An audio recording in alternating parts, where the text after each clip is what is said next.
down this road, and I know where to go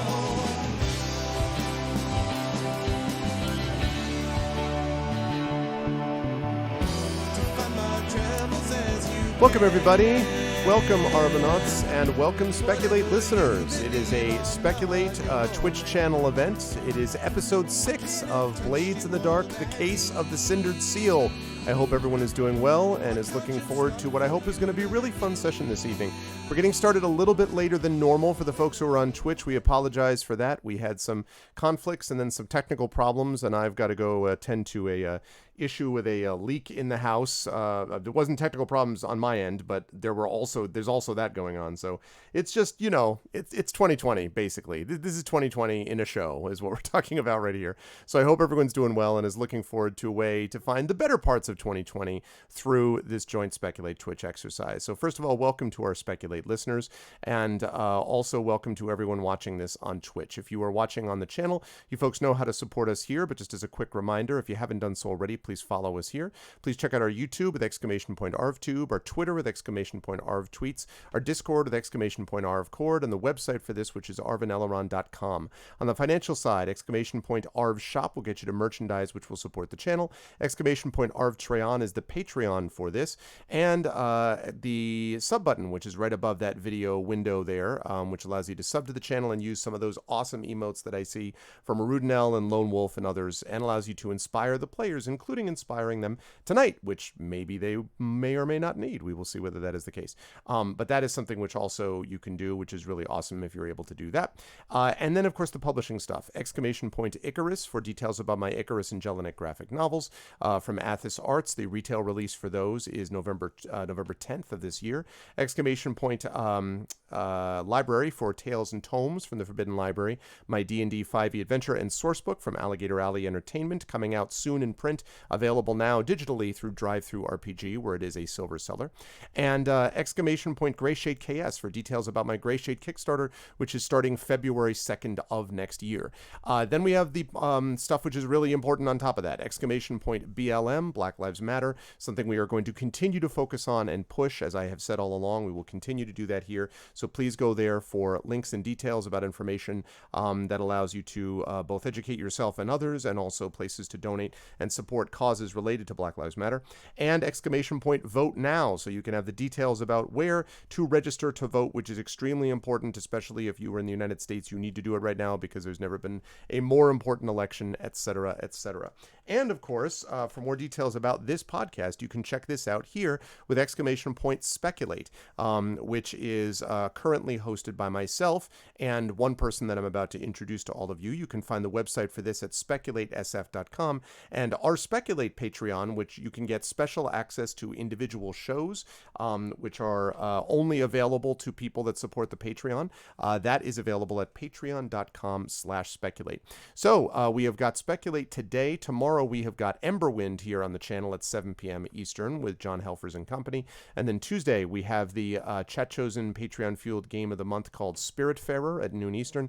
And then 4 p.m. over on GOG, I will be just about wrapping up. It'll either wrap up on Tuesday or the following Tuesday, The Witcher 3 Wild Hunt Blood and Wine. So that's what we've got going on. But today, we have got the amazing Blades in the Dark team, and I apologize ahead of time for having interrupted them, because they were having an awesome conversation, no doubt. I can always tell. And I'm now going to slide over there to reveal whatever it is. I always wait long enough, even though I never have any idea what they're saying, to make it so they're always like, it's time to laugh in the green room. That's what people do. But it is my great pleasure to welcome all of the amazing players and GM of this incredible game. And as you can see, my co-host, Mike Underwood, is here. Brandon will have a chance to introduce him. But I also want to say, before I hand things to Brandon, as a reminder, Brandon, of course, on Sundays with Brandon on my channel, Brandon also runs Sound Clash The Clampdown, which is the game he designed and which is GM'd for an amazing group of players that we do twice a month on my channel. And we are running a fundraiser for Sound Clash, a one-day only fundraiser, Sunday, November 22nd. And the reason that this is important for folks to know is it's going to involve a set of awesome, amazing games. I'm not going to go through it right now, but just be aware that some of those details we've put out, we're going to put more details out. We have several sets of players that are going to be playing games with Brandon all during that day. We have a one shot of a Harlem Renaissance era game, which is going to be amazing. We have a Negocios Infernales, which is the new game from Carlos Hernandez and CSA Cooney, which I've had a chance to playtest, that we're going to see. You'll even have the chance to contribute and have a drawing to be the person who makes the players being interviewed by Brandon do a rap about a particular subject chosen by chat. So if all of that sounds amazing and awesome because you don't have to do it and you get to watch other people do it, then you should definitely be there for that fundraiser. That will be Sunday, November 22nd for more about Sound Clash the Clampdown with Brandon. Now, having spoken more than enough, I'm going to hand things over to the capable hands of director and cast, as they say, GM and cast, and I will hand things over to Brandon O'Brien. Everyone have a wonderful session, and Brandon, floor is yours. Hi, everybody. Greg said capable hands, and I immediately went blank because we haven't done this in so long. It's been some weeks.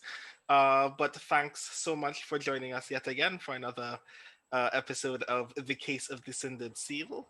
I, as previously mentioned, I'm Brandon O'Brien.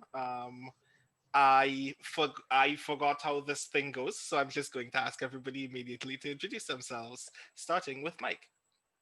Hey everybody, I'm Mike Underwood. I publish as Michael R. Underwood. I co-host Speculate with Greg, who hosts the Twitch channel here. Thank you to everybody who is watching and to folks that are listening later when this gets into the Speculate podcast feed. An extra shout out to everybody who supports us on Patreon. Thank you so much for being wonderful and going above and beyond. I know that finances are tight for a lot of people this year, but having y'all's ongoing support makes it easier for us to keep the show going and to pay our wonderful audio engineer, Rudy Basso. Shout outs to Rudy, who produces all of these audio episodes. In this game, I am playing Ring Dalmore, who is a war veteran turned spider playbook, and Ring's pronouns are they, them. Mine are he, him. That's me. Good. Next, Jeoi. Hello, Jeoi Gawain.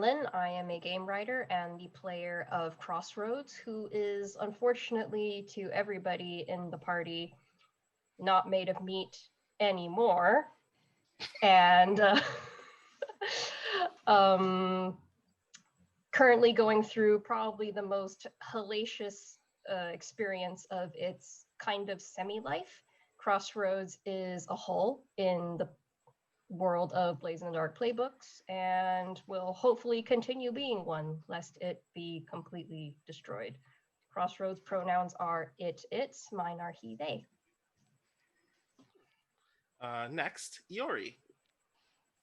Iori Kusano, Clarion West, class of 2017, she, they, fiction in Apex, nonfiction in Uncanny and Engadget. I play Ashlyn Pharos, an antique stealer who has definitely always lived in Duskfall. I believe it. And last but not least, Valerie. Hello, I am Valerie Valdes, pronouns she, her. I am a novelist, author of Chilling Effect and Prime Deceptions, which is out now. You can buy it. I am playing Carissa Skelcallen, aka Skelly, and she is a hound with a cat named Truffle. A cat. And not like a violent beast. Probably a cat. A very large cat. Behaves like a cat. It's made out of cat. Just like Crossroads is still made out of meat on the inside. I just the other day I became incredibly curious, by the way, whether there is still a command in Greg's chat for whether you are made of meat. Because I swear to God there was one. I think there was one. It pops up a little robot face after I am made of meat, period. Yeah, right. there we go. It's exclamation point Crossroads. Yes. I'm going to literally write that down now, but yes. So when last we met, uh, you all decided to venture to a warehouse in Dunslow, um, only to discover immediately upon entering that it is full of Severosi, and you were still in a back room trying to decide your next move at that point, um, knowing full well that the central area on that ground floor is probably where you want to be, and that when you get there, you're going to be surrounded by Severosi who are going to wonder why you're there. With that in mind, what comes next? What's in the room we're currently in? What Ash would specifically be looking for would be things like clipboards, vests, maybe little pin badges. What makes us look like we belong here for an official reason? That's a good question. So I'm going to say that there is a small wooden table right in front of you. There are like some closed cardboard boxes somewhere to like one corner of the room that you will have to inspect. And what immediately stands out to you because you are looking for those things is there is like a very dusty like gray jumper that is just like thrown on the floor in one corner. It looks observably dirty. It probably hasn't been used or legitimately even moved from the spot in the room in days or weeks. But it does look like an official uniform of some kind. Ash is going to pick that up and start beating the dust off it so she can figure out what, if any, insignias are on it. Okay. It bears like it doesn't the embroidered symbol on the front doesn't have any text on it, but it does have like a pure black embroidered symbol of a hawk in flight. Do any of us recognize this? Anybody who is looking at it right now, give me a roll. Please tell me what roll you think would be useful for this investigation in particular, for observing this hawk sigil. Crossers is not going to panic, I assure everyone. Out of character. I'll give it a try with study. I shall also I don't think so. so. I think Skelly is watching the door. I don't think Okay. Position controlled? so far so good. Yeah, controlled standard. Control and standard. Okay, 5 and 5. Nice. Oh. Okay. Go Okay. Crossroads. Crossroads rolled a 6. Crossroads roll a 6. I am so infinitely curious how in universe Crossroads would know or remember this thing. Past life memories. Oh no, I hate that. Why would you say that? And Ring rolled a 4. Okay. Ring and Ash have seen this like emblem on like jumpers and like weirdly like you've seen it on suits as well that seem to never actually properly fit any of the people who are wearing those suits in select buildings in Brightstone and other like singular wealthy parts of other portions of Duskfall. Both of you vaguely know that it's related to a company called Hawksmoor, but none of you have ever like actually seen what Hawksmoor does. It seems like they do a lot of shipping, but you don't know what they import or export. You just see them moving a lot of boxes regularly. Um, hmm. Crossroads. I'm nervous now.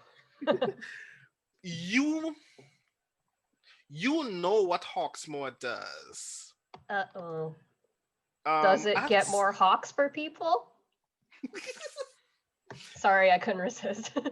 when you see the embroidered symbol, very briefly, you have this kind of like vaguely out of body experience, like a kind of flashback of Meat. when you were meat. Yes. um I'm literally going to tell you all of the things that you become aware of when you have this flashback, including things that you are aware of about yourself, which includes that you are around 20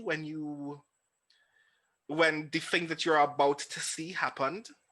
And Uh-huh. the thing that you see is um you are coming out of a, Hawksmoor carriage with Runa and another and it's like a very like tall, slim gentleman.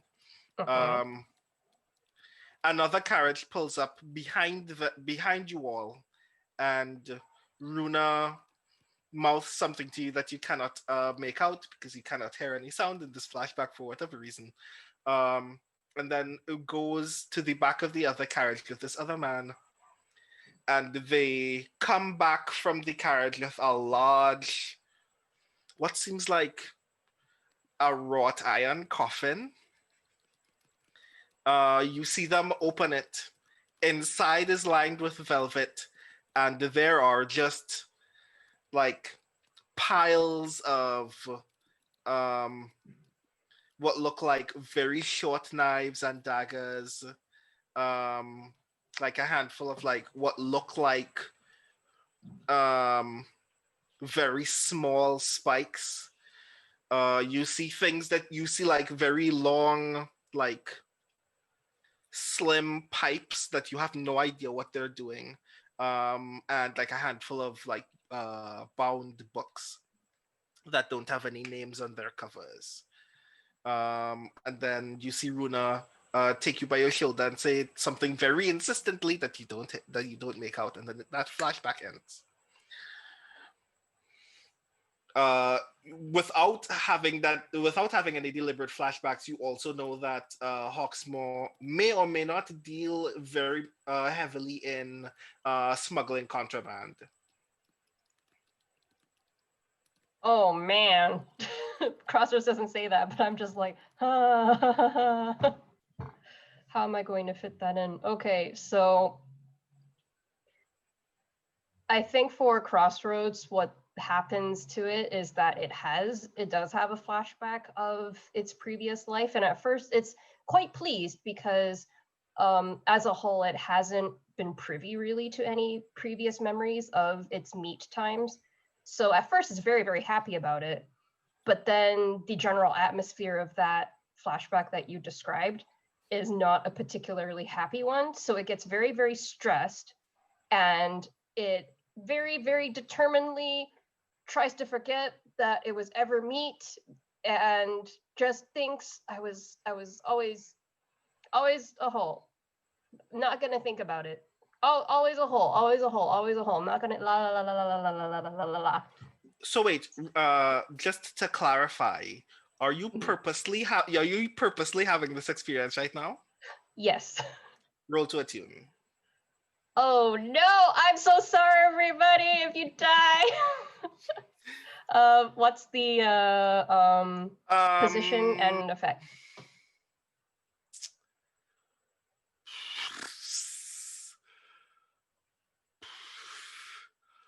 Position. Mm-hmm. Position controlled. Controlled. And the effect? Effect, great. Oh no no. bonus dice.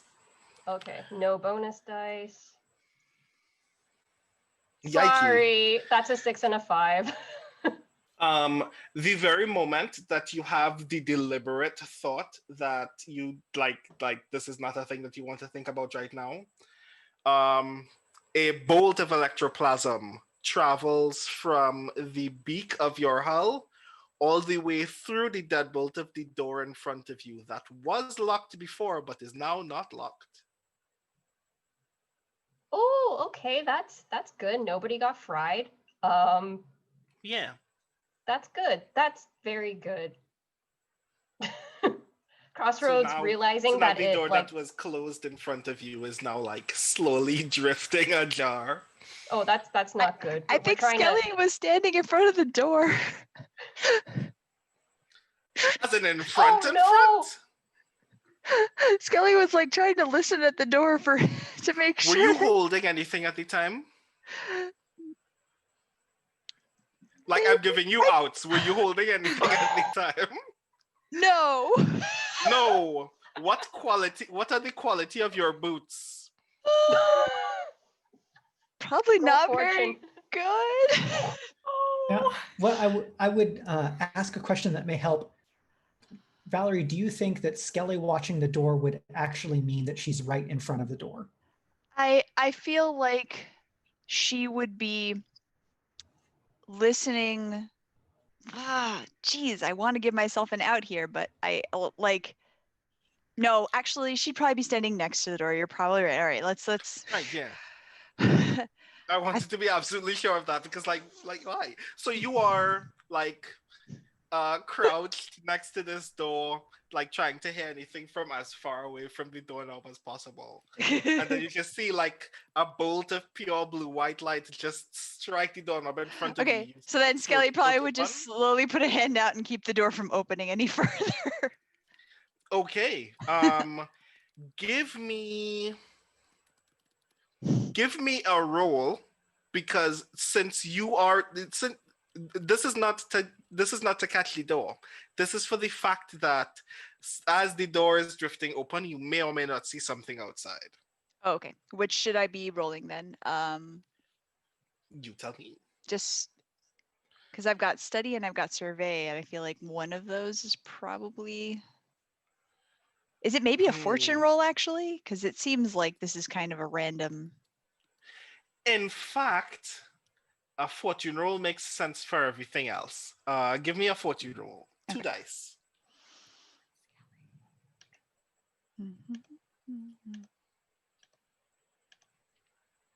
5 and a 4. Hey, one of those dice was for you and one of those dice was for other people. You notice 2 people in the corridor who seem to be like talking to themselves as they turn the corner of that corridor. And one of them stops but doesn't turn around and continues walking and talking with their friend. Close door. Okay. Skelly is now gently holding the door closed and examining the doorknob. Wait, how are you looking holding the door? How are you holding the door? If she was standing next to the door, she pretty much just kind of like closed it and is just like palm flat against it. So if there's any residual anything, she's gonna get zapped. Oh no, you're not gonna get zapped, but it does burn. Ow. Crossroads, meanwhile, has been checking out all of its meat friends because it's starting to put together that when it panics, sometimes bad things happen to the ones that are made out of meat. And when Skelly goes, ow, it notices with its sensors that Skelly's hand is kind of crisping a little bit and remembers that, oh, Ring's hand also crisped a little bit after I panicked. I guess you have to be able to be crispy to be made out of meat. I better ask Runa's ghost this when I next see Runa's ghost. Yeah, that's what's going on in Crossroads interiority right now. These are very normal conversations. Yeah. One tick in Crossroads, WTF our meat clock fills. Yeah. Oh wow! I have so many feelings. I want Crossroads to ask Skelly about crispy meat at some point because Skelly, I'm sure, has opinions. That's gonna be hilarious. So yes, all of those things have indeed happened. um,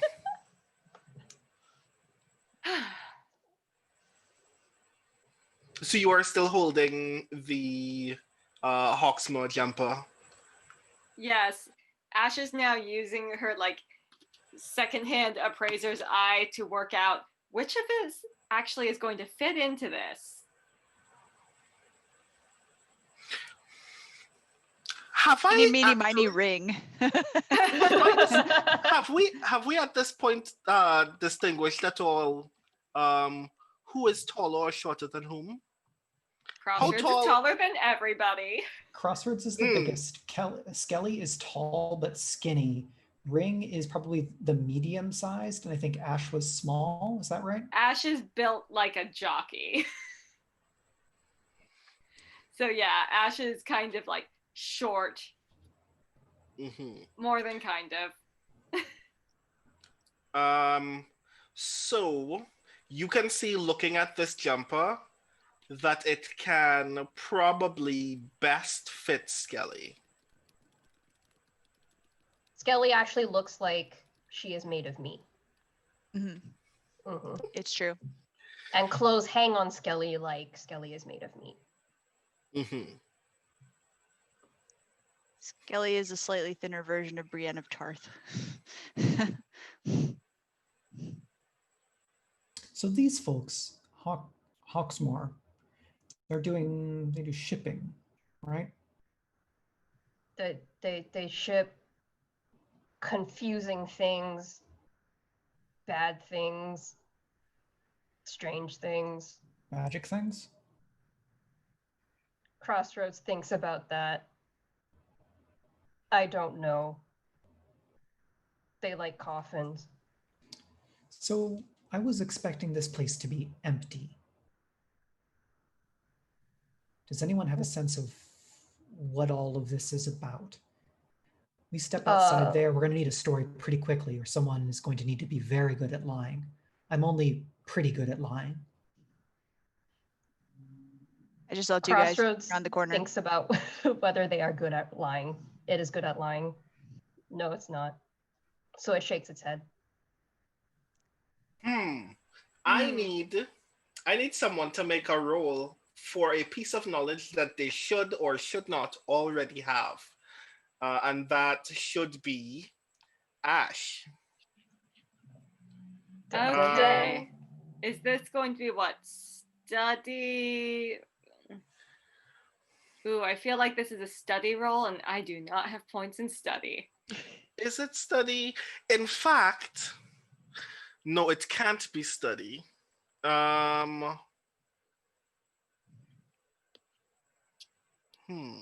Wait, do these headings let me roll just straight insight?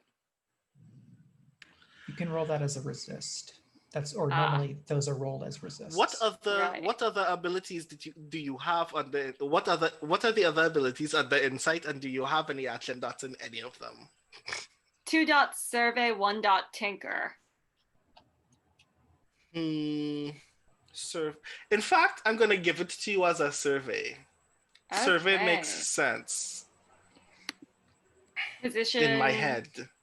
Your position is limited, but your effect is standard.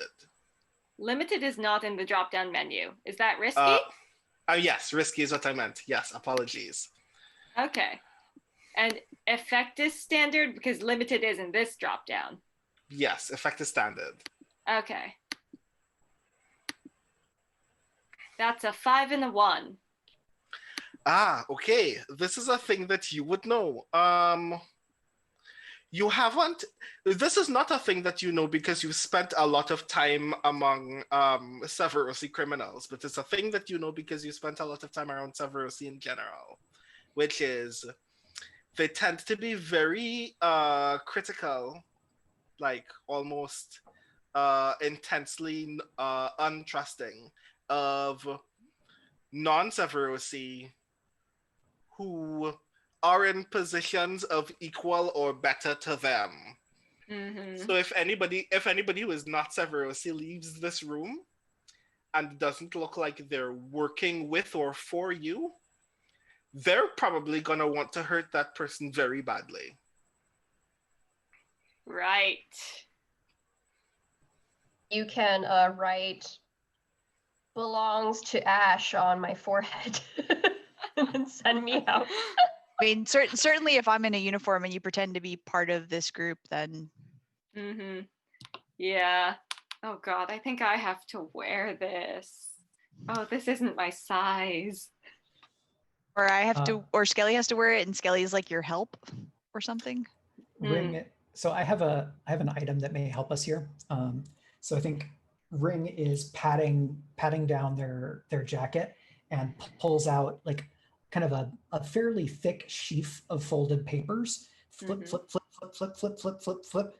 Pulls out one, pulls out two, files through a couple more, pulls out a third, folds down a couple of things, pulls a pen out, and writes something in. And cool, you work in shipping. And Sounds this is good. a fine cover identity. Haha. Excellent. Ooh, nice. And Well while done. we're still in here, Ash is going to just quietly start opening those boxes in the corner, see if there's any more of these sweaters. And she's seen this on the suits before. Her hope is that she can pull out one of those terrible suits so that she looks a little more in charge. As Yes. Ash is doing this, Crossroads decides to help because Ash is extremely tiny. And when you're tiny, you need help to do things.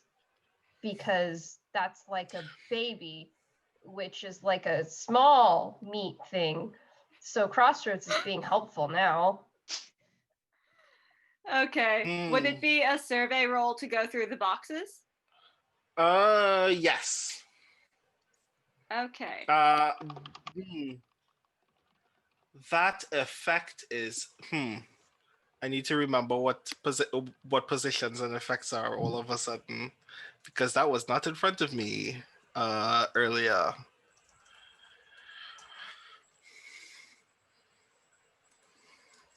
The clothes maybe fit Ring, because I feel like Ring is a much better liar than Skelly. It's the only thing I'm thinking is like, okay, if Skelly's wearing the uniform, then Skelly potentially can be like the muscle more or less and just be quiet. Right. Okay. I mean, the thing is, Ring's a better liar than all of us because Ring actually has social skills. Yeah. Well, Crossroads is a good liar. Skelly's a Crossroads- good liar. She lies down all the time, takes naps. It's awesome. I mean, if you Crossroads successfully told you. state if the lie successfully is uttered from your mouth, technically you're a good liar. It doesn't. We haven't defined whether anyone believes it yet. So your position is standard. Control. And right, yes. Control. And the effect Apologies. is standard? And your effect is standard, yes. Okay. 2 and a 4. Not loving it. Okay. 4 is not ideal. So I'm going to say there are 2 jackets here.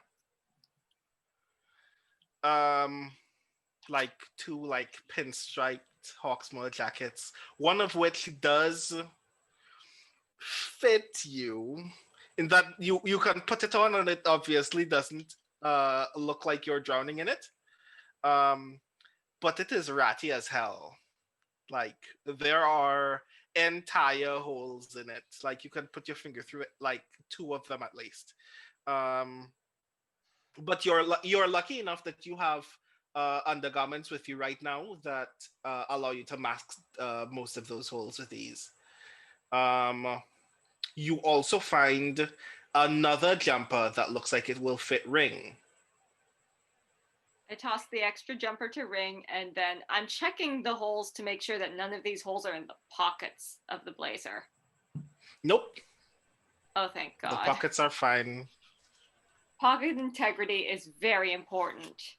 Is the bigger blazer going to fit Crossroads? Oh no! Oh no! Oh no! Oh no! Oh no! Oh no! Nothing made of cloth in this room can fit Crossroads. I just realized that as a former meat masquerader, I've been like putting on human clothes with a giant bird head, so I'm like whoop over the peak. Well, avoiding the bird head was the whole reason for hoping a blazer would fit Crossroads. Ash gives it a look anyway, like wondering if she can maybe discreetly rip out some of the armpit seam to give Crossroads some shoulder space, but it's just not happening. Although this is where I guess I could just vaguely hint to you that because you're in a room with other Severosi, there are all kinds of ways that you can spin the reason why you have a hull with a bird beak. Oh. Oh ho ho. Well, So- the other thing that Ash is worried about, though, is that Crossroads looks like death. Ash is deeply concerned about marching around with Crossroads behind her into a room full of Severosi and not causing a minor religious panic. Crossroads I'm is sure it'll be completely fine. oblivious to all of this and stands there because it's good at that. And it feels pretty great. It's doing great right now. So this ID will hold up to casual scrutiny. Mhm. This can be any of us. If it's mostly Severosi here, it can be you. I think it's going to you know have better to than- be me. Just there are some power dynamics at play here where I am so sorry. You are going to need to pretend and to be working for me. This is the only way I have half a chance of getting you through here safely. Yeah. Okay. Says Crossroads. So I think the safest way we can play this is if you would just walk behind me, don't smile. Just, Crossroads thinks about its face. look useful for carrying things. Crossroads And then- perks up. Ash actually just grabs one of the boxes she's emptied out and shoves it into Crossroads' arms. And she's like, oh, I don't know what I'm going to do about you. I really don't know what I'm going to do about you, honestly. That's what Runa said.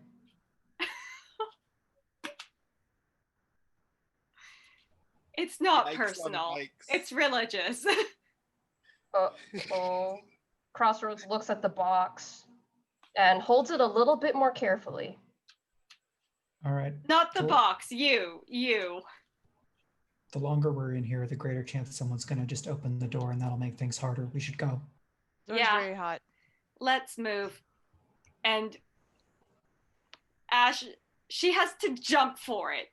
So she makes the jump and kind of tries to tug at Crossroads' hat to shade it a little more across the face. There's no obscuring that beak. It's frankly just a futile action. But she made the effort.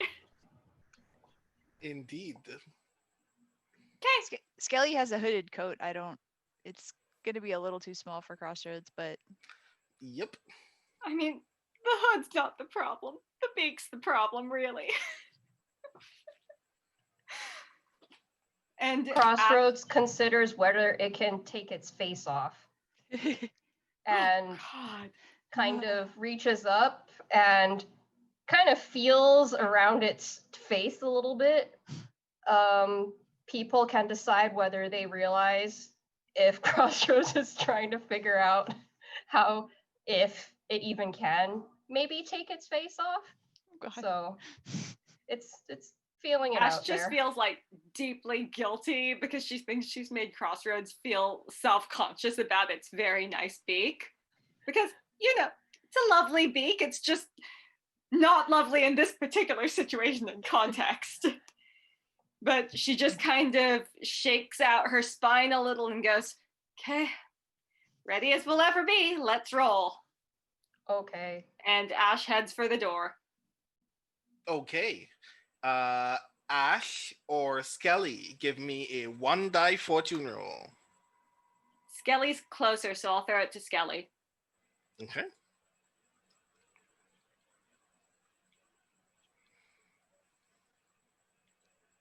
Five. Nice. So Ooh, you said you were nice. going to the door. Mm-hmm. Okay, so you all continue to the door. The as the I door use swings my elbow open. to open it because I've already figured out that it's hot. I'm like, The corridor in front of you is empty. There is Ring knows that to get to the central room, there is a side path from this corridor that you will have to go left and then left again to take. Or you can walk all the way along the corridor and come in from the front where they would be expecting you. Those are your two options to that central room. What do you take? I just like to remark too that Crossroads is going to have a sensorium on and aimed in front of them. So if there are any people, it can hear them through the walls, and also heartbeats, I believe. Mhm. I will tell you right now that your sensorium picks up that the entire leftward corridor is at this moment empty. There are still several seats in all of the rooms on this floor, but the corridor to your left is empty. Okay. Crossroads points with the box because it's holding the box with both hands now and goes, the left one is empty. Then left we go. And Ash takes point, even though she recognizes that as the small one here, that's a stupid idea. Yeah. Is it? And she's also just like shoved her papers into the inner pocket of the blazer because anyone who's walking around with their ID in their hands looks shifty because they expect to be stopped. She is going to play this as, I have every right to be here, how fucking dare you? Okay. I feel like Skelly would probably bring up the rear. I think maybe Ring being next to Ash might be Yeah. sensible, right? Okay. Crossroads just go wherever people sort of nudge it to be. Yeah. So I guess And- kind of in the middle of this cluster. Yeah, Mhm. Skelly is, I think, right behind Crossroads, like trying to keep Crossroads moving. And Ash glances back at Crossroads and asks, can you drop your head a little and still see enough to walk? Crossroads drops its head a little and the lenses go. Wow. Yes. Good enough. Good enough. Because Okay. Ash just really wants to try and downplay that beak. Mm-hmm.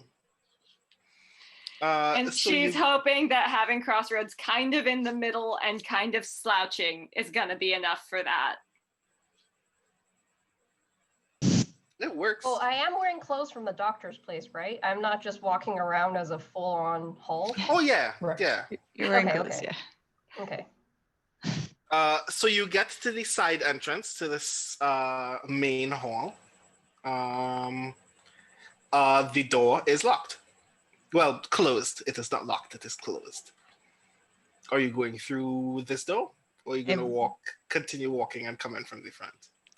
Yes. I listen to what's beyond the door. Are there any people behind it? Oh, there are lots of people behind this door. This hall is full of people. Crossroads kind of does a little staticky noise under its clothes from the doctor and goes, that place is full of meat. Really? Yes. It's all Huh. still where we need to be. What kind of meat. what kind of meat do you? Living meat. Oh,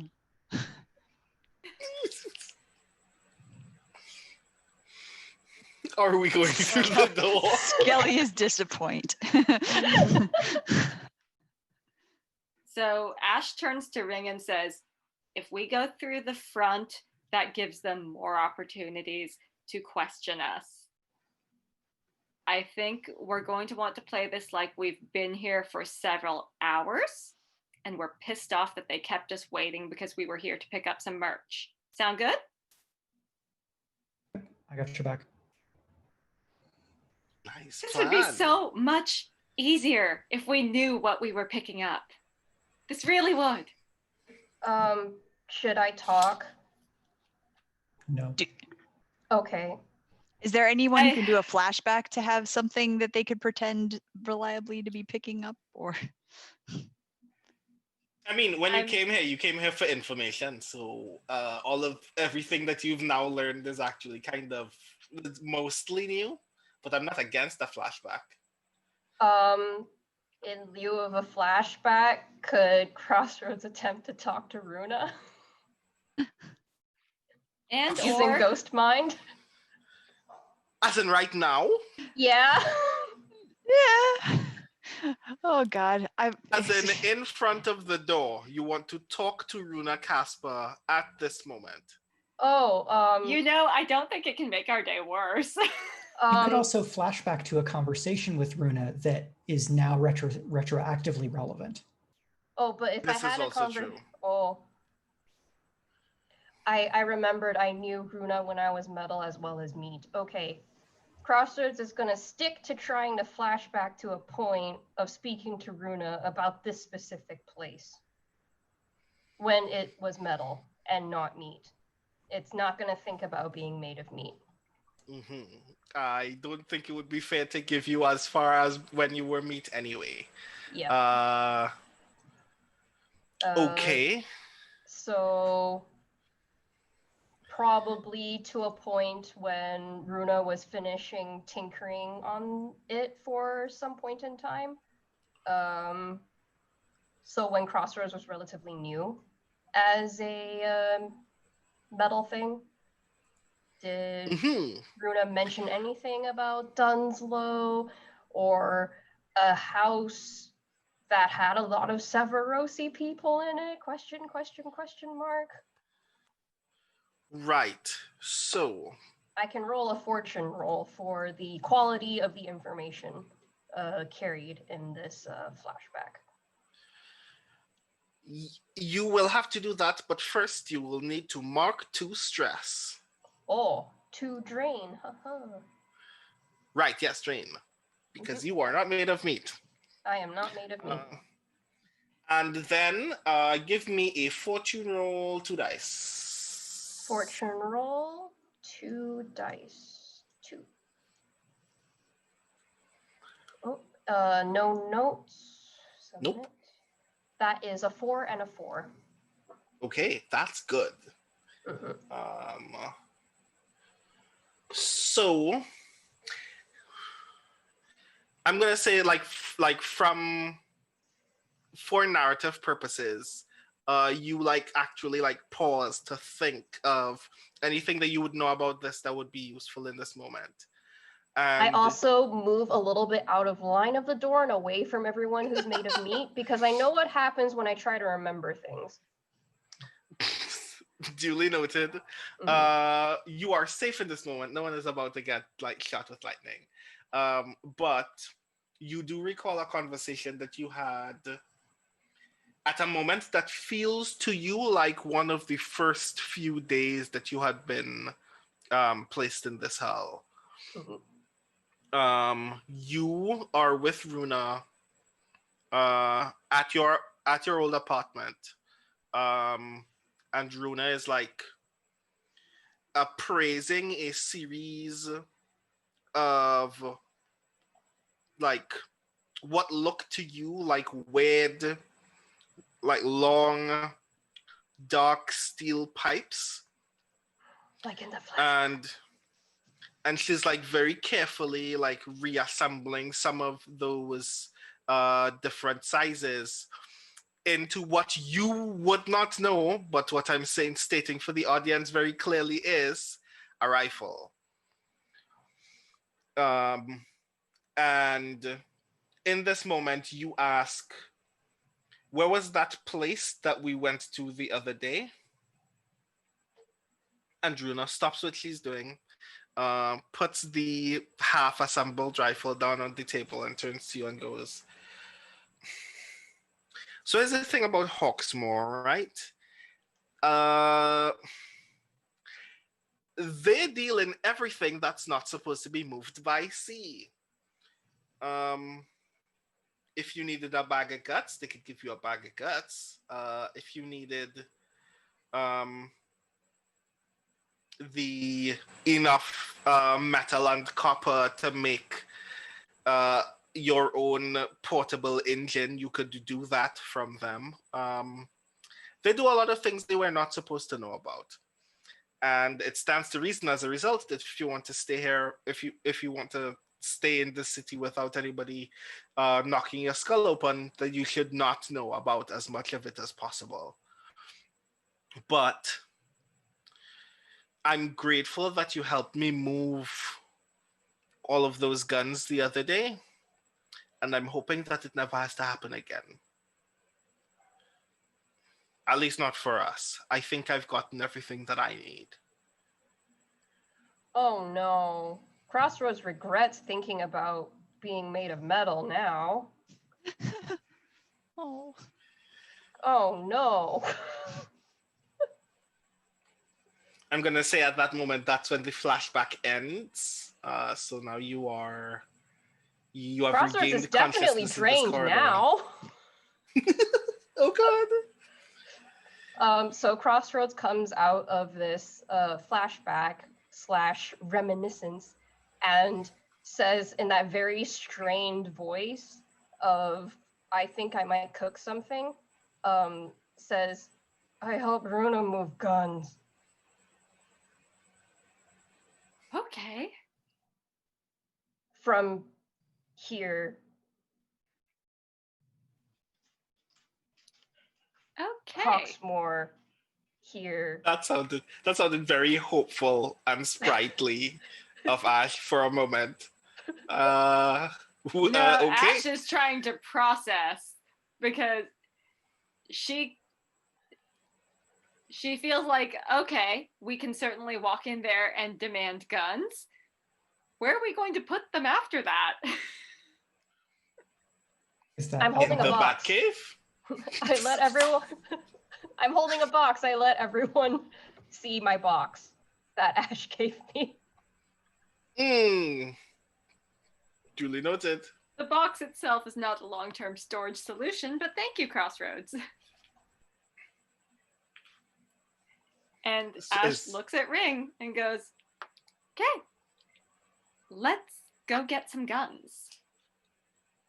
Skelly grins so big. Sounds good. Skelly, if things break bad and we have guns. They have guts too.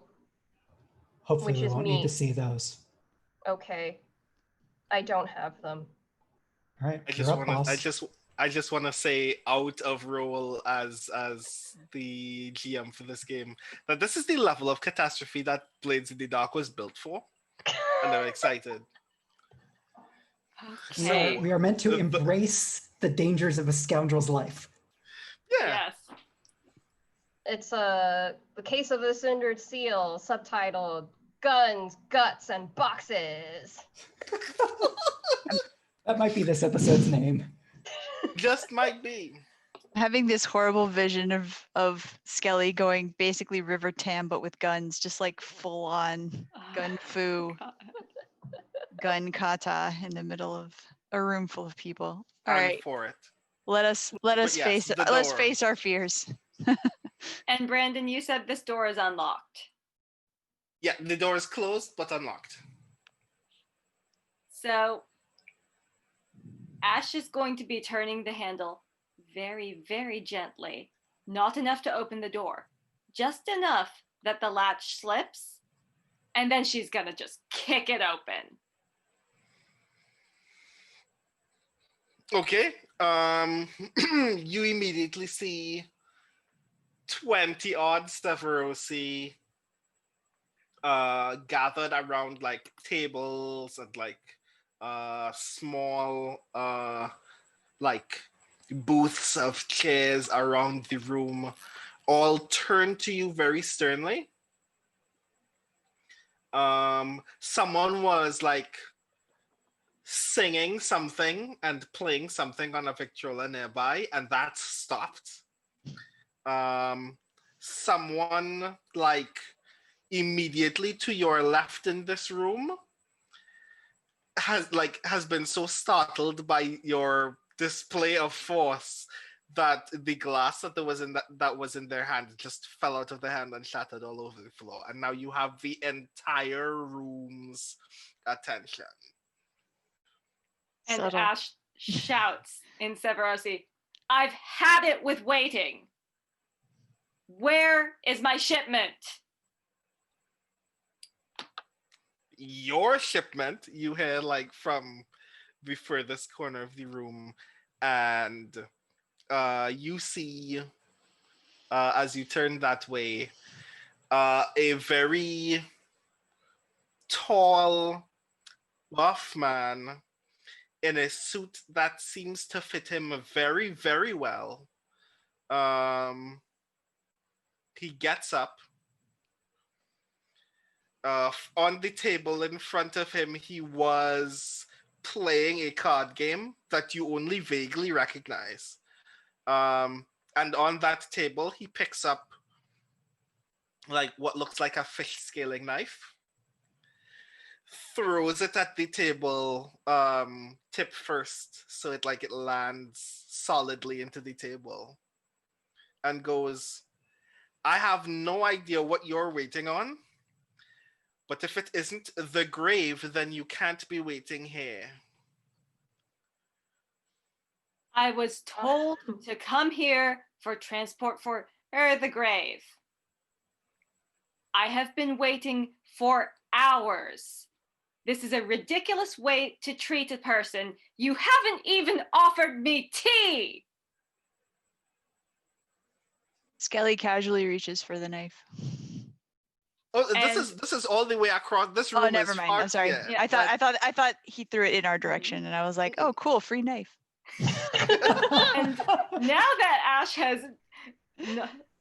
gone beyond just you're unprofessional and has accused this man of the ultimate breach of hospitality, how is he going to react? You see his eyes open very, very wide.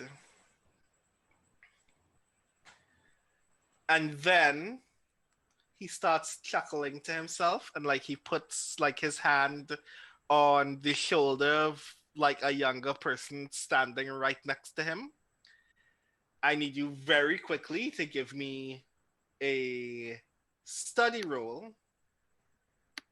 Nope, a survey roll, actually. Okay.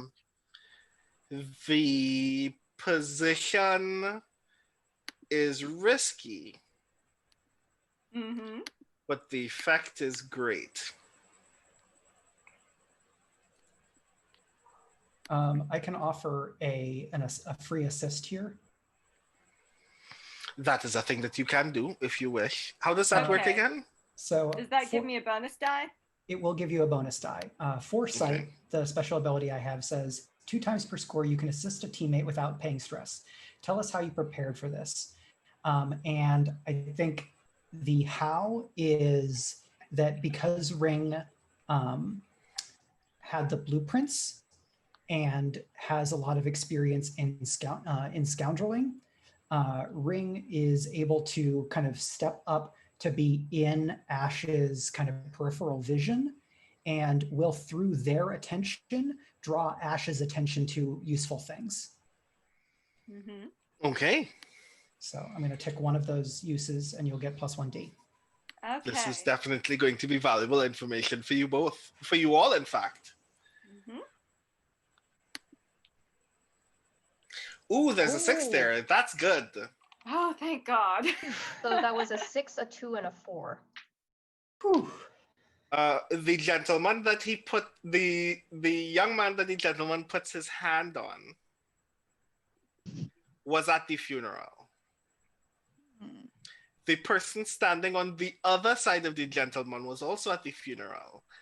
Ash, you know them both as the people who were arguing with you over whether someone else at the funeral was actually family. It is when you notice that they're there that you notice that maybe a half dozen other people in this room were also at the funeral. And to clarify, only Ash and Ring realize this, or only Ash notices this? Ash and Ring notice. Okay. I will also add for Ash because wow, 6. You also notice a thing that would immediately stand out to you in particular. There is an upper shelf, like that is, it's like a foot away from the ceiling that runs the entire length of this hall. And on it, also running the entire length of the hall, is a series of urns and amphoras. You immediately discern, simply because of how much you know about Severosicultia, that there may be in this room the cremains of 80 to 100 people. Mm-hmm. Yikes. I mean, it's not yikes, it's cultural. Come Yeah. on.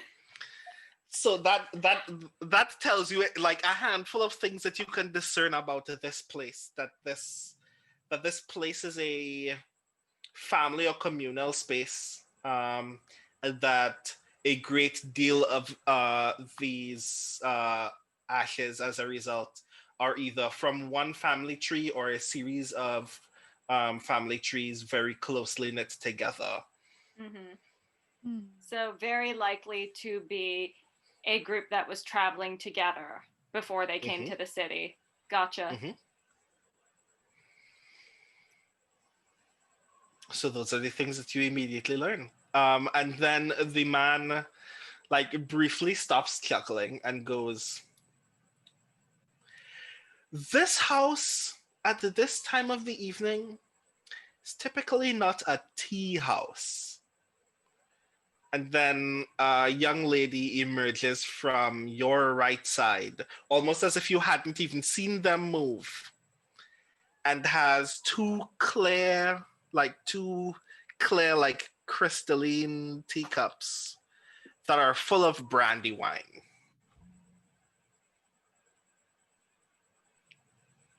Ash takes the tray from her, just the whole tray, and she Okay. marches up to the man and hands him a glass and takes one herself, and she clinks with him and just downs it. He Crossroads does that rushes to immediately follow as you Ash do. with the box. Sorry. So yes, so you immediately follow with the box right behind. And Yeah.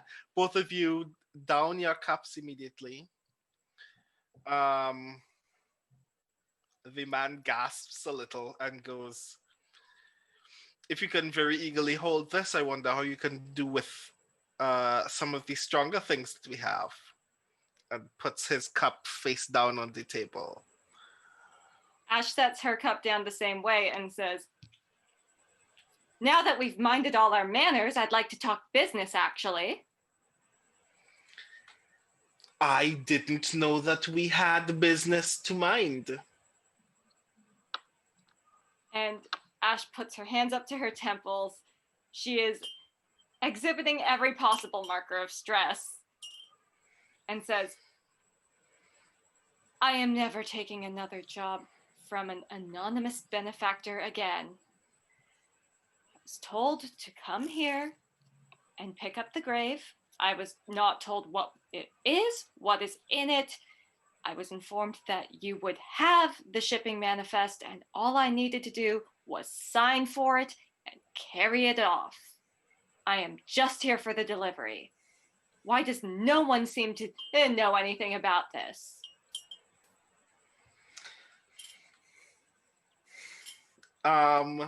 Skelly is, by the way, by the door, still keeping an eye on the room. I don't know if you ever, if you want her to do a survey roll at some point, let me know. But otherwise, that's just consider that's her post.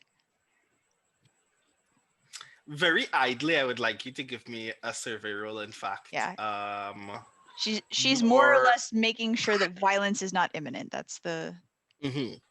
Your position is standard, and your effect is great.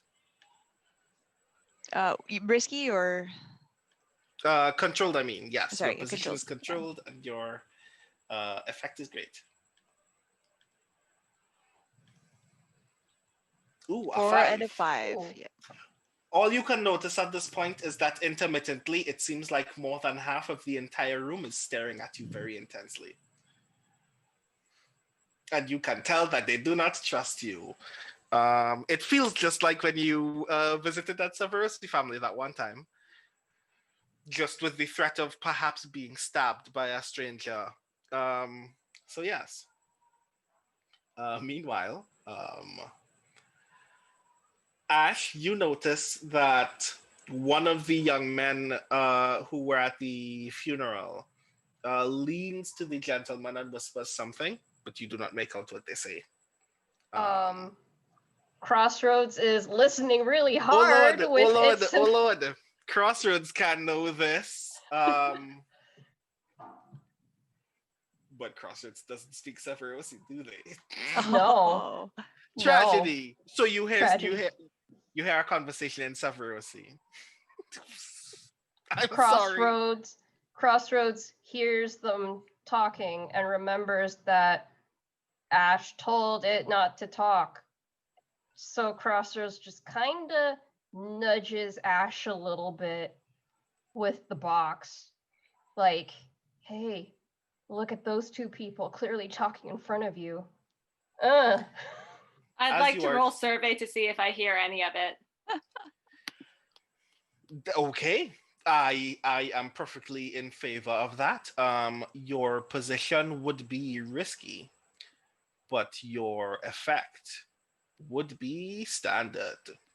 All right. While that's happening, I would like Crossroads to give me a 1 die fortune roll. 6 and I hate 6. That's a crit, Whoa. y'all. Nice. Hey, our girl. Superman wanted- hearing over here. I want to see this fortune roll before I answer. Okay, so Okay. a 1 die fortune roll is what was requested, Mm-hmm. and that is a 4. Okay. That fortune roll is to decide whether everything that was blocking your face was about to fall off of your head. It doesn't. Oh no. Okay. While that's happening, you actually hear this man say, "Boss, I'm pretty sure at least 2 of these folks was at Runa's funeral. I can't remember anything about them, but this one in particular looks absolutely familiar to me." Ash steps in and she goes, "This is about Runa? Nobody told me this is about Runa. I would have charged less if I'd known this was about Runa. Goodness." Crossroads continues so- not talking. So the man now leans back and says, "I don't remember anything about our arrangement being about Runa, but that's because I don't remember our arrangement. No one told me We that." don't have an arrangement. I have an arrangement with someone who paid me to come here. And honestly, this is starting to be a little too much trouble. I'm tempted to just go enjoy my free money at this point. And she looks at it. She throws a look back at the rest of the crew and goes, "Looks like you get a bonus." Ring will kind of chummily shoulder Skelly like a good subordinate. Hmm. Is there unattended food nearby? And is it All great of the food and drink in this room is very heavily attended. All right. People are very earnestly eating and drinking in this room. Damn it. So Oh, poor Skelly. so this buff gentleman raises an eyebrow and he says, "This benefactor of yours, this client, how ostentatious would you describe this person? I wouldn't say ostentatious. I would say understatedly expensive, to be honest. You know, they were very nice shoes, but you'd have to actually know something about shoes to know that they were nice. Fair enough. And I do know shoes. I don't. They just seemed like very expensive shoes. Mildly tempted me to cut off his feet, but no matter.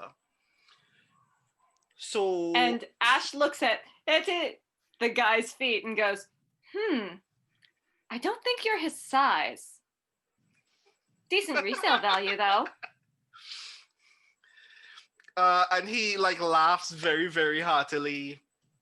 He throws his hand up into the air, and you can see the young lady who gave you those 2 glasses earlier scurries off into a room. And he goes, "You're very interesting. What's your name again?"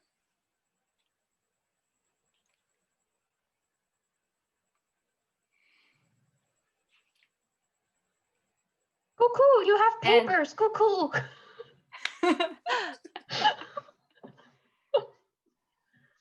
And Ash has looked at the papers before they went in. Mm-hmm. But So this is where I get to say you get to if you are about to make up if you're about to make up a name, you can do that if you want. oh, I know, but Ash is dealing with another Severosi.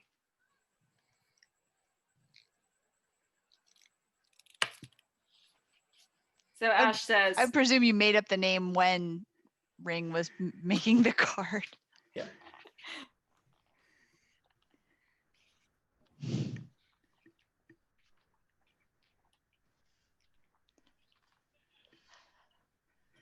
Good. and Ash says,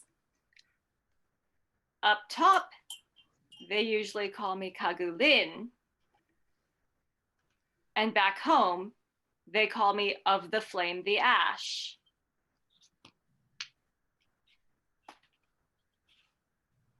That's you.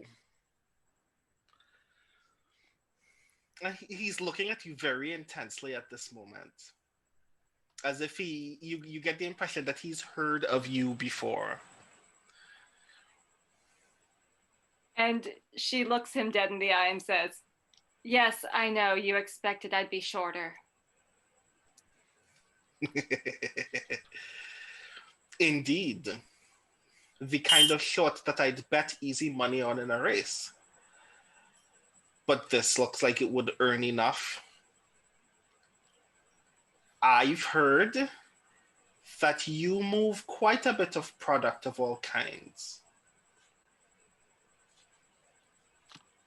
I wouldn't know if it's of all kinds. I don't ask what's in the boxes. That's typical of the kind of ferry masters that we like when we're dealing with certain things.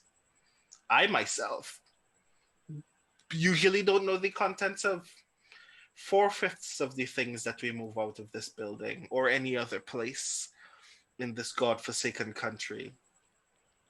The only time they tell me what's in the boxes is if it's alive and I have to feed it. And Ash goes in to just rub her temples again, like, oh my god, can you believe the idiots here in Duskwall? You've moved living things. Typically, I try to get out of that business. The living things people typically beg me to move are all human, and I don't do that. I've dealt in animals. Less shouting. The food smells worse, though. Fair enough. And that man sent you, of all the people in Dustfall, to pick up something from us. He did.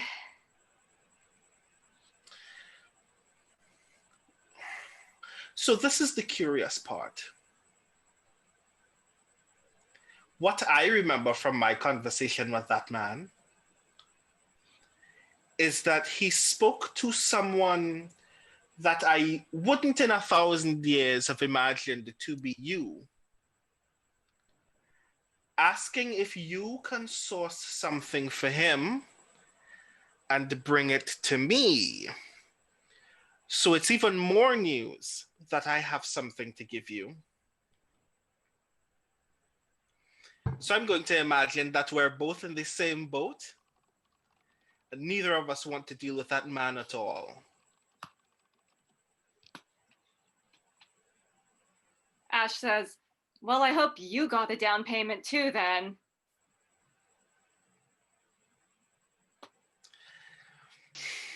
Not for this, sadly, but he pays me well enough whenever I'm actually ready to do something for him.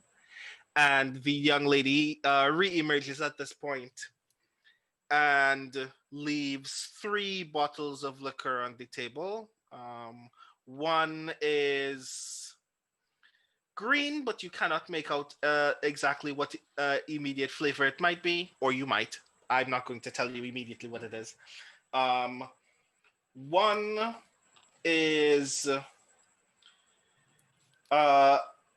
vaguely citrus that you can like richly smell all the way out of the glass bottle that it's in. And the other is like very faintly coffee. And she leaves 15 shot glasses on the table. Just to point out to you, of note is the fact that not counting the gentleman and the other 2 folks from the funeral, there's only one other person immediately at the table where you sit. And what do they look like?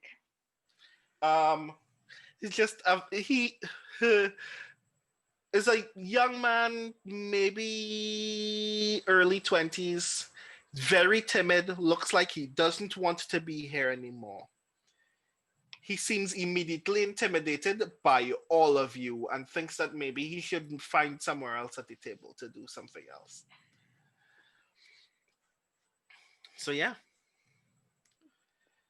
So he gestures at the glasses and says, would you like something to drink? What's the forage this year? Because Severosi do not do an awful lot of in-place agriculture. When there is fruit, that fruit is often wild, occasionally from someone else's orchard. Herbs tend to be foraged. There is a liquor made of mare's milk, and Ash is so deeply relieved not to see it on the table. Because she hates that stuff.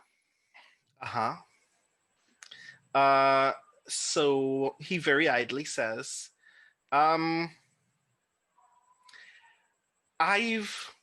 been lucky enough to get my hands on some fruits from some neighbors.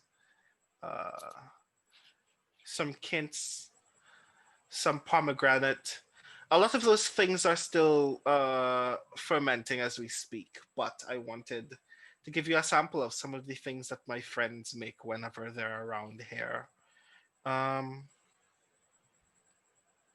So let's drink and let's talk. What do you know about this goddamned seal? Crossroads starts sweating. And actually, Ash has put together now that this man thinks that he is supposed to receive Crossroads from her. So she turns back to Crossroads and Skelly and, oh, see, as much as I hate to split the party, this is a very necessary in-character decision. Ash waves to Crossroads and Skelly and says, I'll meet you at home.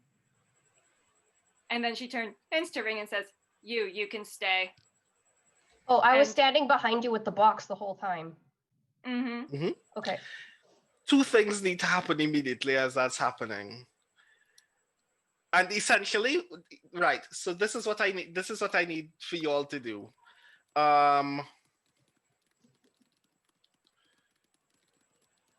Skelly needs to give me a 2-die fortune roll.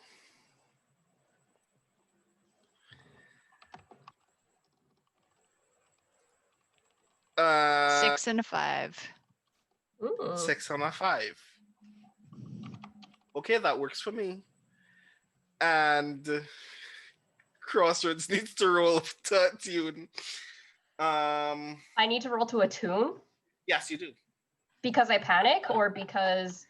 I mean, sweating is a form of panic, yes. Okay. Oh yeah. Okay. Yes. All right. So, what position is that? Your position is risky. Risky. And your And effect my is effect? great. Oh boy.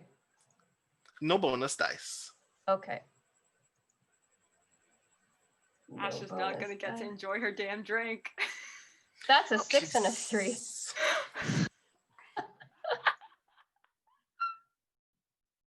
So 6 is good for us, right?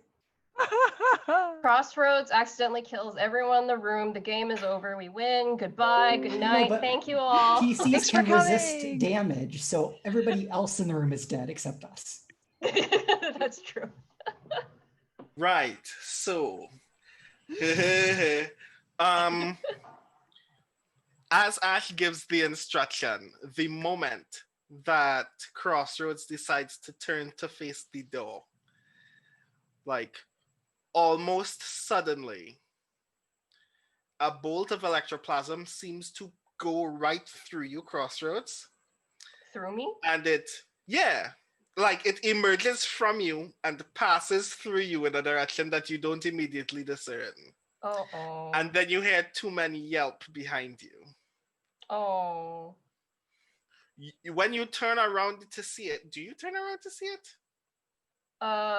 My sensorium pivots over that way before my head does. Okay, your sensorium immediately sees a bolt of lightning go through one man's eye, travel through his skull and out his ear, and hit another man to his right. Are any of those men the men that Ash was talking to? Oh, no. Totally, completely different people. But you did knock them out. I cannot tell you if either of those men are dead, but they did get. But I can hear if they have heartbeats. I can hear that. Okay, yes, they're not dead. They're not dead. They're not dead. Okay. They're not dead. But Okay. they are unconscious. Mhm. Everybody sees that and immediately bolts upright. Like everybody other than the people who were speaking to Ash. There's a small cluster of 6 or 7 people who were sitting right next to him, who are immediately in fighting stance now because what the hell? Mike wants to say something, I think. Yes. Is it fictionally viable for Ring to have pushed these people out of the way because Ring has now repeatedly seen what Crossroads zapping people looks like? Could I roll to resist on their behalf?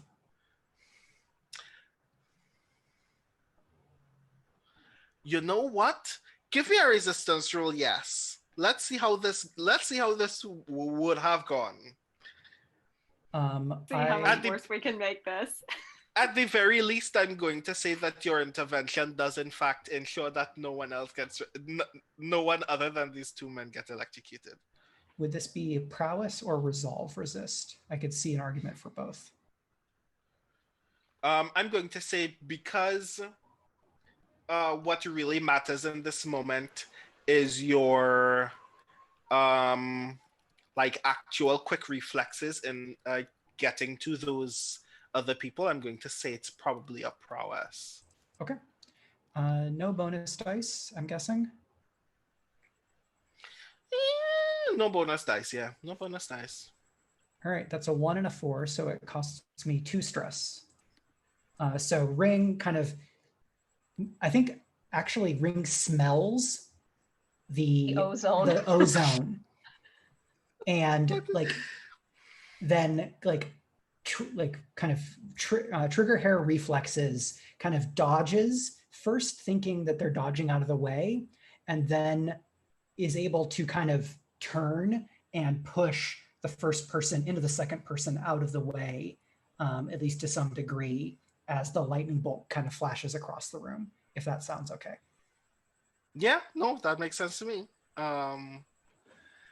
Okay, so everyone still immediately responds to the fact that it happened, though. Which puts a great deal of them on edge. The gentleman speaking to Ash notices, but doesn't seem to budge. Does anyone seem on the cusp of violence or anything? Oh, Crossroads. everybody around the scene who got up is still really tense. Okay, but not like no weapons have been drawn. There's not. Crossroads People is are ready to wreck. eyeing or very patiently giving attention to their weapons, but no weapons have been drawn yet. Okay. And Ash is going to defuse this situation the only way she knows how. Which is? She knocks at Crossroads on the arm, which honestly hurts her more than Crossroads because Ash is made of meat, and says, "Oh, you malfunctioning junk heap, go home before you break something." Crossroads remembers not to talk and starts going towards the door. And the gentleman raises his hand and says, I have a better idea, in fact. And one of the gentlemen that are standing near the door just gingerly closes it. Crossroads keeps moving towards the door. Crossroads has annihilated / obliterated several beings made of meat by now and cannot be stopped. And he says very, very calmly, no one here is in trouble. I've seen better hulls than you behave worse. And he'll recover very soon. Because Crossroads panics at the word hull. And Crossroads was already panicking! Oh Lord, oh Lord, oh Lord. I'm going to give you that one. Jesus Christ. Wow. Wow. Another attune? Wow. Yeah, let's escalate. Why not? I mean, why not, right? Ellie opens her coat. You're gonna give me a one die fortune roll as our gentleman continues speaking, and he says, I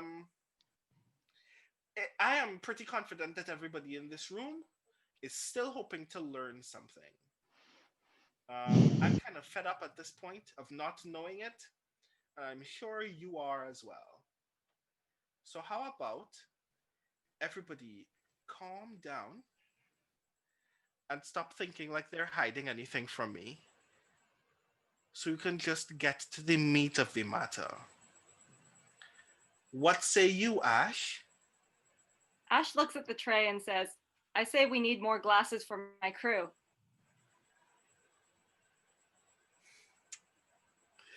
Fair enough.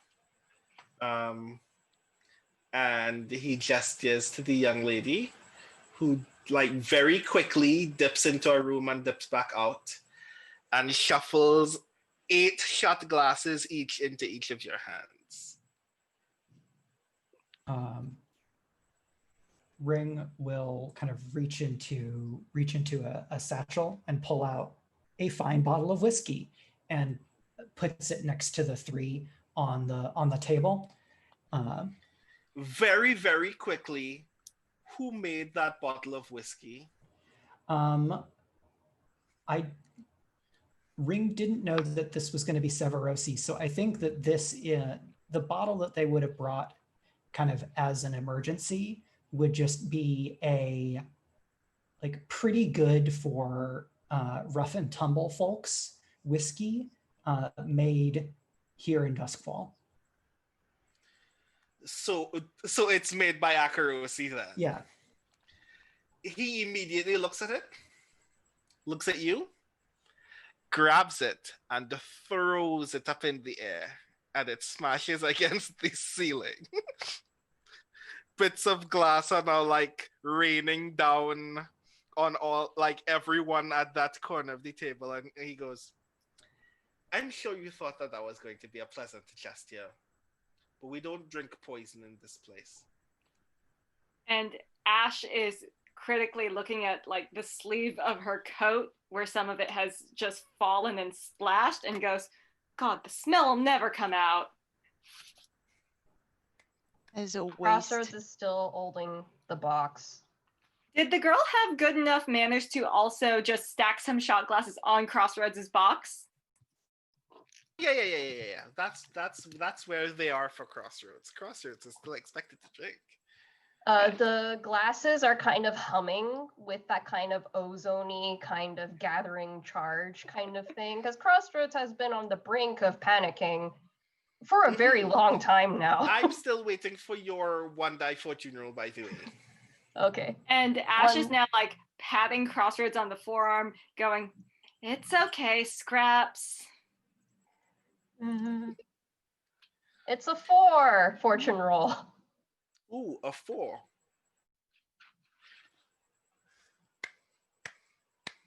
Uh-oh. This happens as the girl is like placing the shot glasses on the box in front of Crossroads. She looks up, makes like a small sign to herself, and leaves. Crossroads doesn't know what that means. Yeah, I'm Crossroads going- wouldn't. I'm going to give it to you because it happens at the same time that you like are comforting them, Ash. That you see very obviously what just happened. And you know what? Ash is going to go for it in this moment. And she's going to do her little hop. And she's going to take the hat off Crossroads. Crossroads panics immediately. And she whispers, "Be cool, be cool." And that does nothing to help. 2 die fortune roll. Two die. Crossroads 2 die fortune roll. Please. This is going to be brilliant. I really hope it's not literally brilliant. No, you're not going to nuke the room. I'm gifting It's it a to you 1 and a already. 2. It's a 1 and a 2. It's a 1 and a 2. I'm so sorry. If a 6 on a tune is bad, then a 1 here should be good. Theoretically, that's how that should work. Right. So this is literally, oh my god. Crossroads has become holy, you guys. Yes. That was Ash's vague semblance of a plan. And she's still patting Crossroads on the arm and she goes, "Come on, Scraps, sit down. And she's just like trying to hook an empty chair over to get Crossroads seated. So you take off the hat, and at that moment of panic, what really actually happens, and I'm going to say like it's vaguely a relationship between the electroplasm and the lingering mist of whiskey that is still falling from the ceiling above you all. But what gathers right around Crossroads' entire head is this halo of light white, light blue lightning that just like gathers in what seems to be like a cloud around their head, so that from every angle, everyone in this room is seeing the bird-headed god. Crossroads doesn't know that. Neither do skeletons. Yeah, you can't tell at all. You can barely notice at this point that you have panicked or was about to electrocute anyone at this point. You feel calm now as this is happening. Crossroads does not know this feeling. Crossroads kind of likes it.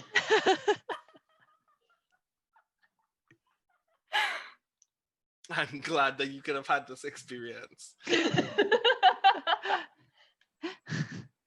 So Crossroads does Meanwhile- whatever Ash tells it to do. So if Ash was gently pushing it down into a seat, it sits down. Yeah. While that is happening, grown men are kneeling and praying to their entire pantheon, and you do not notice this. People are like whispering very intently to each other, making faithful signs to themselves.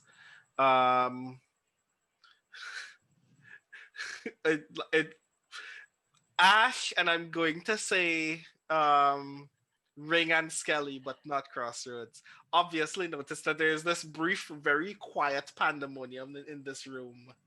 And this is what Ash was counting on.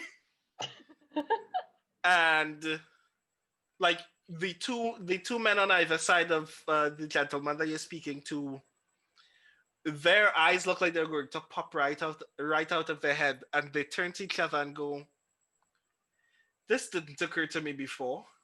Like we saw it before. Like we've been in the open with this thing. How did we not know?" And then both of them pause, open the coffee liquor, take a shot, pour a shot each, take a shot each, and then just look blankly into the middle distance as the rest of the room is in pandemonium. Ash picks up the bottle of orange liqueur on the table and cracks it open. She pours the first shot and sets it down in front of Crossroads very slowly and just lets that click of glass on table echo through the room. And then she pours one for the man she was talking to and one for herself. And she raises her glass to him and says, "May your troubles be other people's troubles."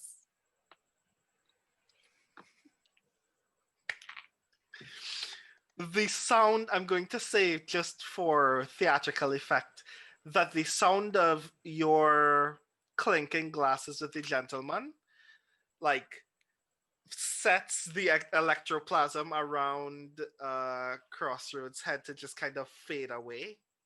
Like, just like this tumbling static, almost like dandelions being blown in the wind, and it just kind of fades away into the room.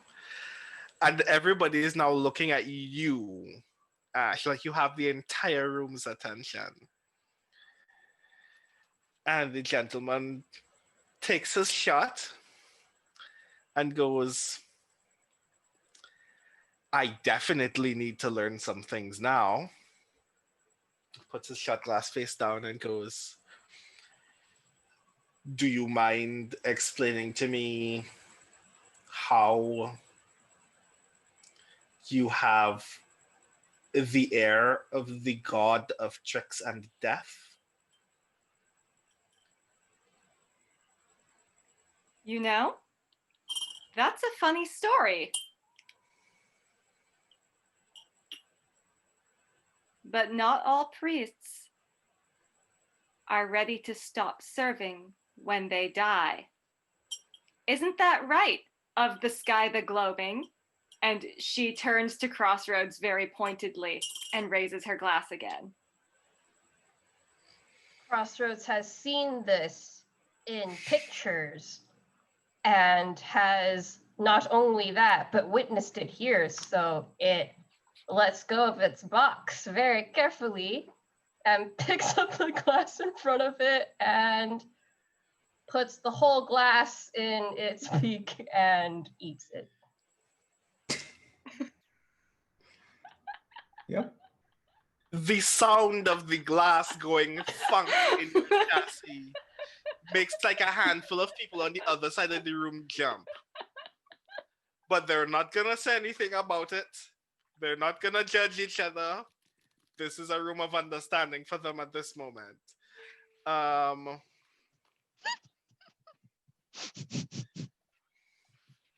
The gentleman goes,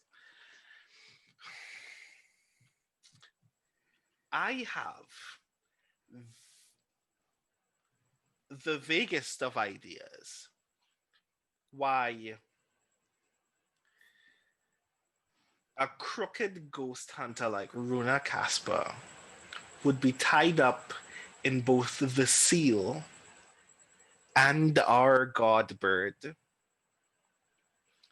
I'd like to know if you can answer any of those questions. In exchange, any answer you want from me, insofar as I can know a thing. That sounds Praise like a be fair to the arrangement. imperishable wing. Praise be to the imperishable wing. And to all of the finest liquor that we can make or buy. And he pours 3 shots for himself. And like is gesturing for you to talk as he eagerly takes another shot. Now, I don't know how Runa is mixed up in this.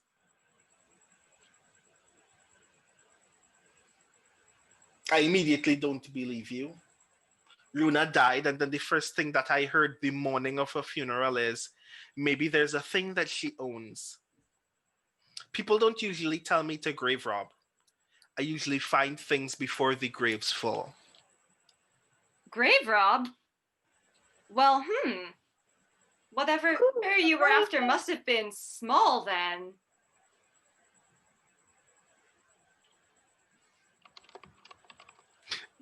Was Jeoi about to coo a thing? I was about to coo the grave cave. Cuckoo. He wants to Tell rob them the grave about cave. the cave. Cuckoo.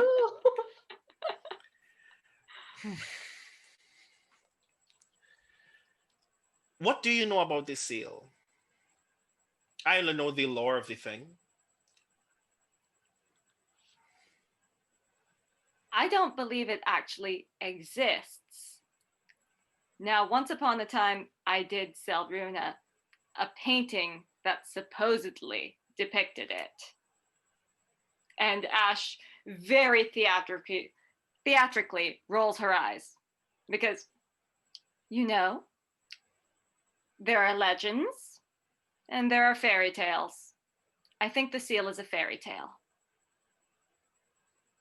If you think the seal is a fairy tale, then you think that its god is a fairy tale too.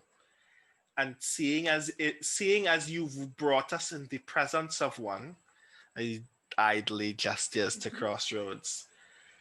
I'd like to think that you aren't that careless to be godless in this world. Ash pats Crossroads on the arm and says, "We are not given manifestations of the gods. That's why we have to make them. Of the Sky the Gloaming chose to become a hull so that they could continue to serve the imperishable wing beyond death." Crossroads is suddenly so confused. At some point, I think Ash is going to need to roll deception because she is just making this up out of whole cloth now. She still has no idea who Crossroads is as a person. So she has just invented a backstory that she's going to commit to and pretend she believes. I'm going to let you know right now that the level of impact this is going to have on your ability to continue weaving this story is very minimal because lordy this story. But I do want you to give me a roll. What are you going to roll? Ooh, what am I going to roll? That's a very good question.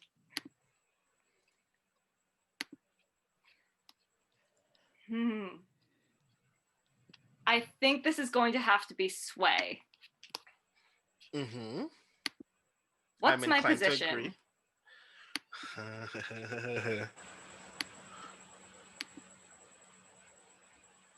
Your position is controlled. Mm-hmm. And my effect?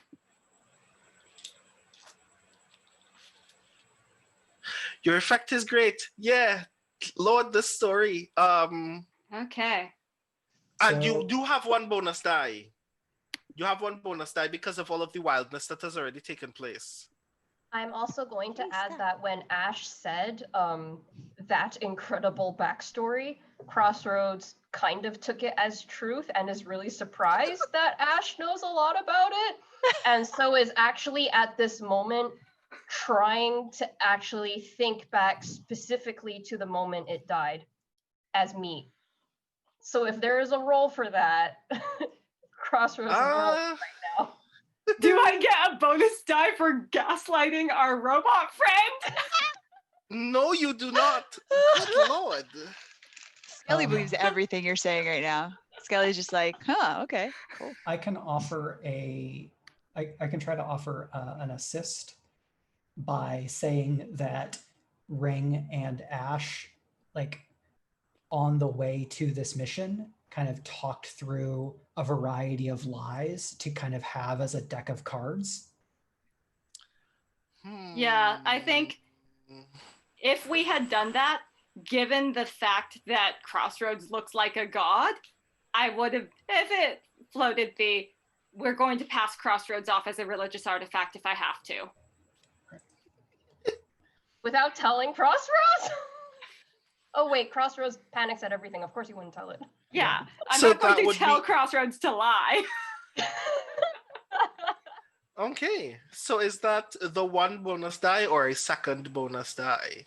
I think that's a second bonus die. Let's see what happens. Okay, kids, let's make light lane. 2, 2, 3. Ouch. Hmm. Yikes. Also, I think if Crossroads is spinning like its wheels to try and think about exactly when it died as meat, I could try to spin that as a controlled, like a deliberate attune roll, because Crossroads is calm night right now and not panicking and reaching into ghosty times.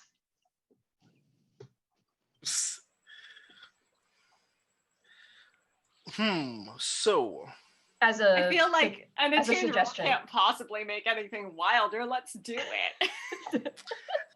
can't you know what? You know what? Give me an attune roll with one bonus die. with one bonus die. And actually, can I say that I push myself to do it because I'm trying to think about a very specific moment in my life, i.e. the moment I died? Or should I just stick with that one bonus die? Give me an attune roll with two bonus dice. Yes, you do push With- yourself. Okay, so I take 2 drain for that Mhm. mechanic, and I take in a tune roll with 2 bonus dice. What is my position? Your position is desperate. Okay, Your effect and is my great. effect? Okay. My bonus die are 2, right? What are you rolling to do in particular? Again? That's a 2, 3, 6, and 2. And what I am doing is I am trying to reach with all my ghosty powers into the memories that no longer really exist and try to remember the exact circumstances of my death. Because Ash says that apparently I'm a priest of a god and I deliberately died so that I could continue serving this god as a whole. And I just want to check that against what I remember. Okay. So, this comes to you in a very jumbled montage of a flashback. Mhm. You are both, you and Druna, standing in a cemetery, and No. you're having an argument. It's maybe mid-afternoon. It's gotten incredibly dark. It looks overcast, but it's not raining. Is it the cemetery where the grave cave is? Yes. Okay. But it's not at the it's not at the actual like door, so Okay. you cannot see like the elevator or anything from where you're standing at this moment. Mhm. You and Runa are having an argument. There is a brief flash in that montage where Runa obviously seems to you very distraught about something, like she wishes she could tell you something, but she can't. There is another brief flash where you like walk or run away from her, and she tries to grab you by the shoulder. And when you turn around, there are 3 men approaching Runa from behind. The other flash is 2 of those men grabbing Runa and throwing her against a gravestone so hard that the gravestone cracks against her back. One of them grabs you by the arm. You push that man so hard that he is like flying feet away from you.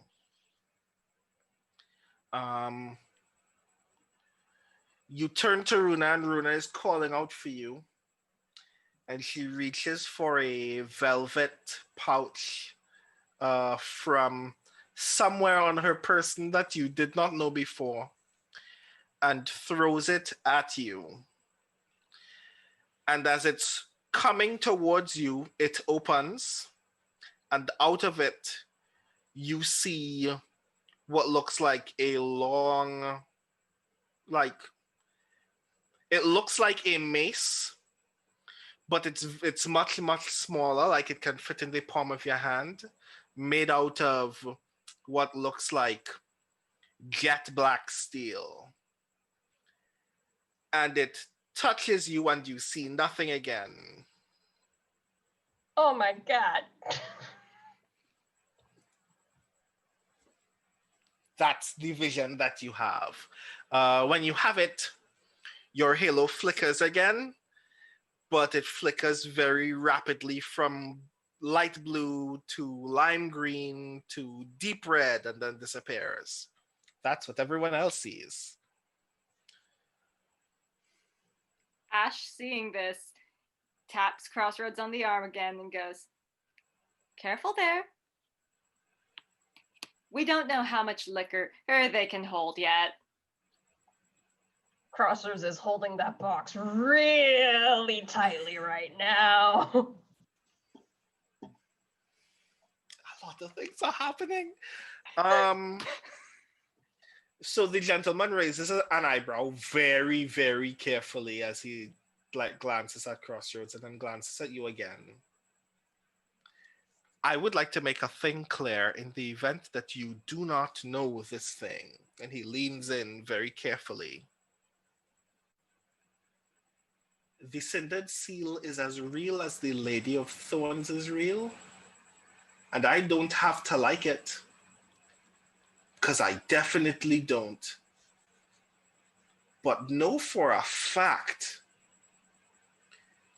that if somebody's going to ask me to move it, it better be worth its weight in gold, because I don't want anything to do with it based on what I've heard. The fact that you're as deeply tied up in this, the fact that you even know Runa's name, tells me you're in a much bigger mess than I am. I'm glad to wash my hands of it, but unfortunately, it would appear that the fates won't let that happen. And one of the younger gentlemen on his, both of the gentlemen to his sides actually are shivering at this point.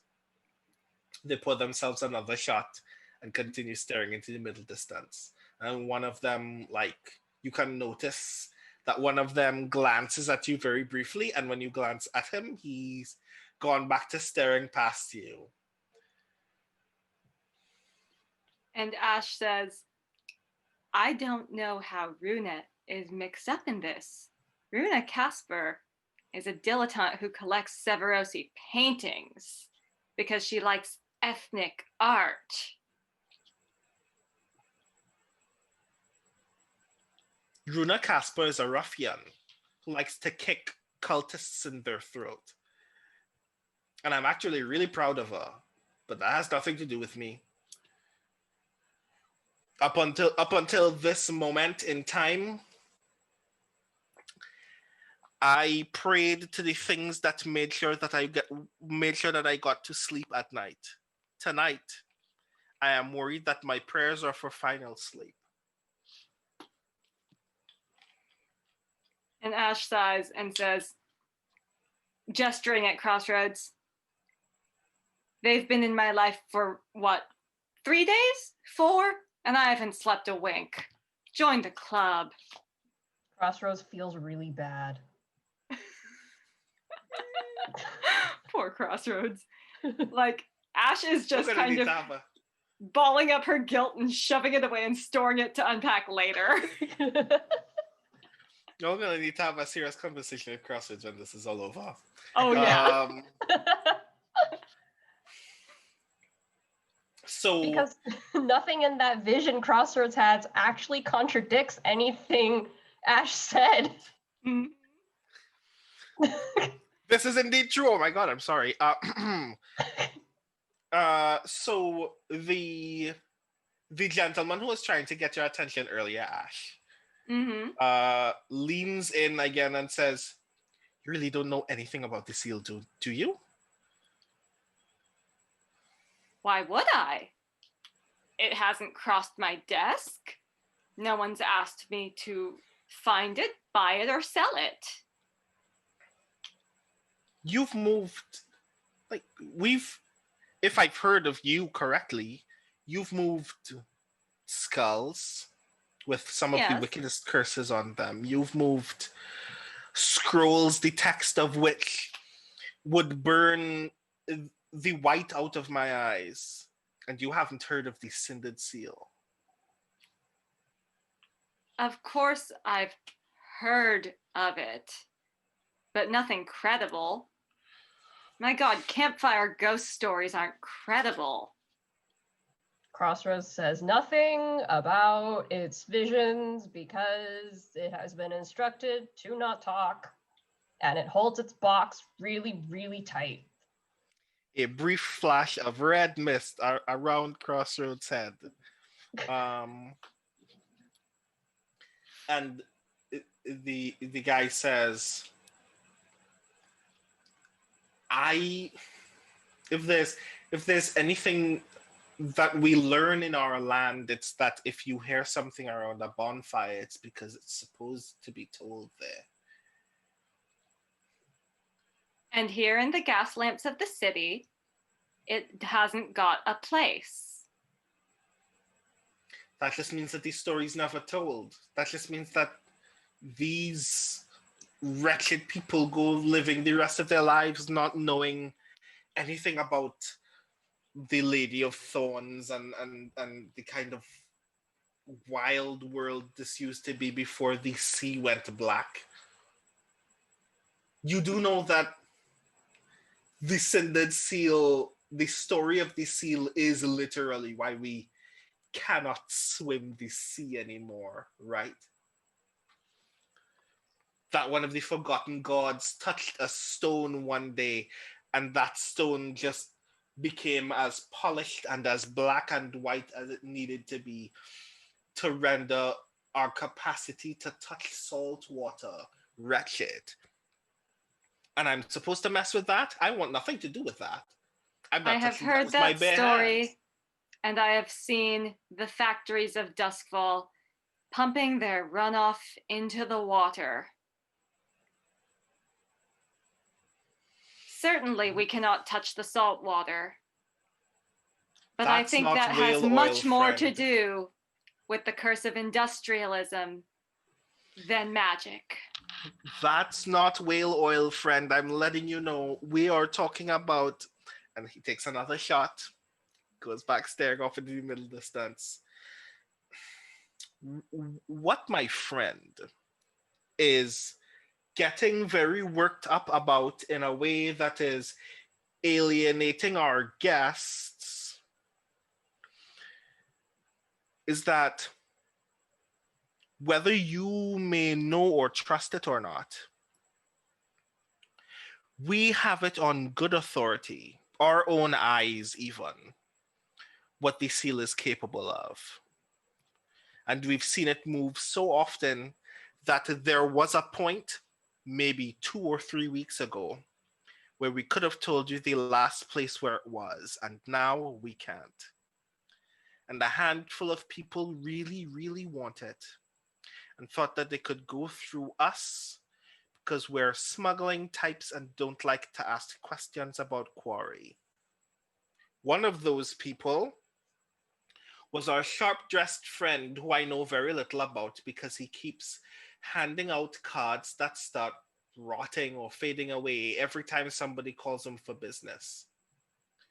The other is a handful of men in black robes that I've only seen once, barely speak in complete sentences, and I have no idea where they gather.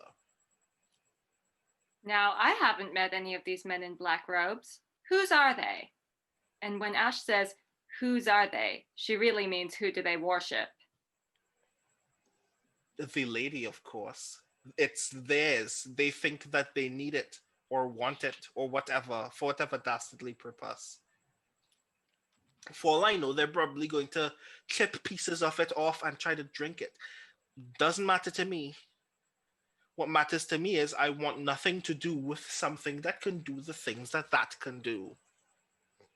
So unless you've come with this priest because you're blessed enough to deal with it, I'm not sure what happens after this conversation. If it is what I'm here to pick up, that would certainly be useful, having the priest. To be honest, I have the priest out of a sense of charity. Certainly, Crossroads feels bad. certainly they are earning their keep.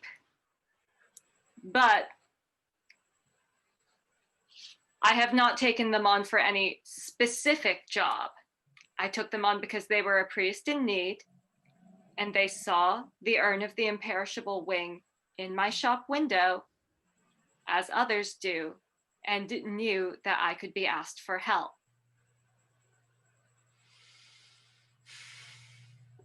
And Is given that the thing that you can that be doesn't asked for? jive, and given that what Ash has just said did not jive with how she has met Crossroads in the Hull body, at this point, Crossroads should hopefully be cottoning on to, we're playing pretend.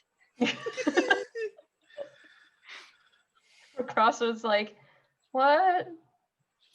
Maybe Ash was Crossroads telling the is- truth, but now Ash is not telling the truth? Crossroads, give me a study roll. Just out of the way. Crossroads, give me a study roll. Crossroads is like, what is the nature of truth? Your Position? position is risky, Mm-hmm. My but your effect? effect is standard. Okay. No bonus dice. No bonus dice. That's a 1. Yeah, you have no idea what's going on. You're still baffled and hurt. I'm really sorry. That's okay. That's how I was playing this. I really wanted to give you an out, like, yes, Crossroads actually figured out what's going on. Nope, sorry. Crossroads continues thinking that Ash knew it when it was made of meat. And, oh man. We're gonna have to sit down in the bat cave. Okay, so the gentleman goes. So this puts both of us back at square one, I imagine, but with a little bit more information. What next? You tell me, you're the one that's blessed.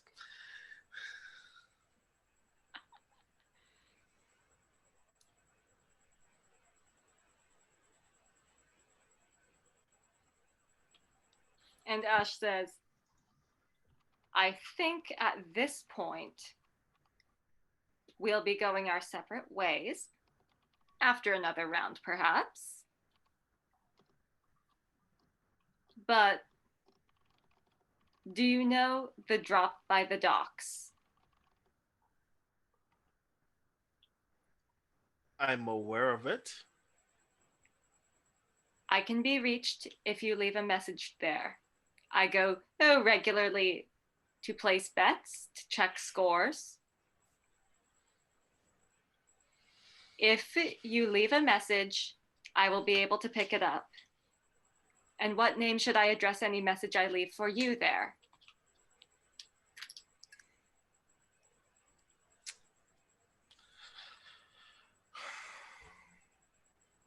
Most people know me by hunger. Crossroads, lenses, gently swivel the skelly.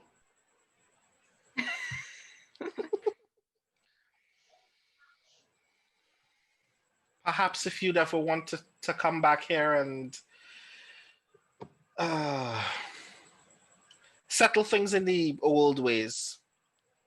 We have dominoes, we have cards, we have all the drink you'd ever want to stomach that doesn't come from their runoff factories. Certainly. If I learn something that will keep you and yours safe, I will send a message somehow. I'd appreciate nothing more, in fact. And I wish the same safety to you, whether you are blessed or not. The guidance of the imperishable wing in particular is a fickle one, as we both know. Often death is the gift. I hope that you receive your gift very late. I thank you for your hospitality. He snaps his finger again. The young girl, like, for a moment, is like frozen, like very confused, like, what exactly did you call me for? And he points at one of the bottles of liquor on the table, and the girl nods, disappears into a room, and then re-emerges with a large bottle, like maybe 1,000 milliliters of fine orange liquor in a glass bottle, and hands it to Ash, and bows at Crossroads and steps back. Ash reaches into her bag and finds a handful of brass bangles that she sets on the table and thanks. The gentleman who we've now identified as Hunger glances at them and goes, I think my partner would like one of these a lot, if you don't mind, and slides one across the table to him. If you need a carriage out or anything else, my friends can gather that for you if you'd like to spend the night here, although I'm sure I don't recommend it for your friends. We have our own ways of getting home. Thank you. You'll noted. And with that, I bid you all a safe good night. Clear roads to you. Swift horses to you. Can we leave this room safely? As you get up and make it to the front door, people are literally parting to make space for you to leave. Like still like gazing at you and Crossroads with awe and reverence as you both step outside. And with that, unless someone has an urgent quip that they would like to make, I think this is exactly where we end. Mike? When the group is out of earshot of the Sephirosi and then 5 paces further, Ring goes, broken sons, that was more stressful than a down fucking spirit wall. At least they didn't want to play dominoes. Crossroads looks very sadly at Ash, as if to say, can it talk now? And Ash pats Crossroads on the arm again and goes, I'm sorry about all of that, in a very quiet voice. Runa said that too. Runa probably told you a few less lies than I had to tell in there. What? And that's the beat. That's the beat with which we end. Oh Lord. Um, Iori, what was all of that? Did you take those notes? Did you take notes for those? I mean, that was a line of pure bullshit the whole way down. Yeah. It was great bullshit. That was very evocative bullshit. That was a solid hour of some of the richest characterization ever. I thought that was dope. Wow. Okay, well.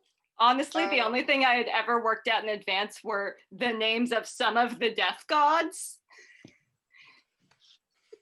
The priest thing came in like in the panic of how do we all get out of here without electrocuting this entire room? I really wanted to electrocute the entire room, but this was really cool. No. I didn't want this scene to end with you just nuking a room full of people who may have had people who weren't cops. Whoa. Skelly brought 3 guns. I mean, yeah, but I mean, you came here for a reason. The reason was not to murder everyone that you saw. What? That sounds fakey. I want it to be a beautiful murder disco ball. I thought it was going to be great. If there were 20 people in the room, chances are that no more than 2 of them were undercover cops. A room full of Severosi, though. 1. Fuck, if Yeah, got that's into more that like building, it. yeah, if I just want this to be like a John Woo movie, but instead of doves, it's crickets. That's it. That's just. Wow. By the way, my backup plan, if everything went super, super terrible, was to finesse the box onto Hunger's head the way I finessed the box of crickets, because the visual callback would have been amazing. I mean, yeah, it would have been. I'm still holding the box. I can totally finesse an empty box. Wait, no, it has little shot glasses on it. I can finesse a box of shot glasses. Oh yes, into a cop. all of you have just like inherited a fistful of shot glasses. So there's that. I saw that some Western. whiskey for those shot glasses. I mean, yeah, you have fine alcohol now. Fine Severosi alcohol has joined you on your journey. Mhm. And with that, I think it's only fair at this point that we all reintroduce ourselves, talk about what we're doing, what we have going on with ourselves, as we close this episode, starting with Mike. Yeah. So thank you everybody for watching and folks who are listening. Again, you can support the show at patreon.com/speculate. I've been Michael R. Underwood. My latest book is Annihilation Aria. It is a found family space opera adventure starring a married couple of deep space treasure hunters. And it was very fun to write, and I hope that for most people, it is very fun to read. If you like Valerie's books, you may like my books. And if you like my books, you will like Valerie's books. You can find me at Mike R. Underwood on Twitter. That's me. Nice. Next, Jeoi.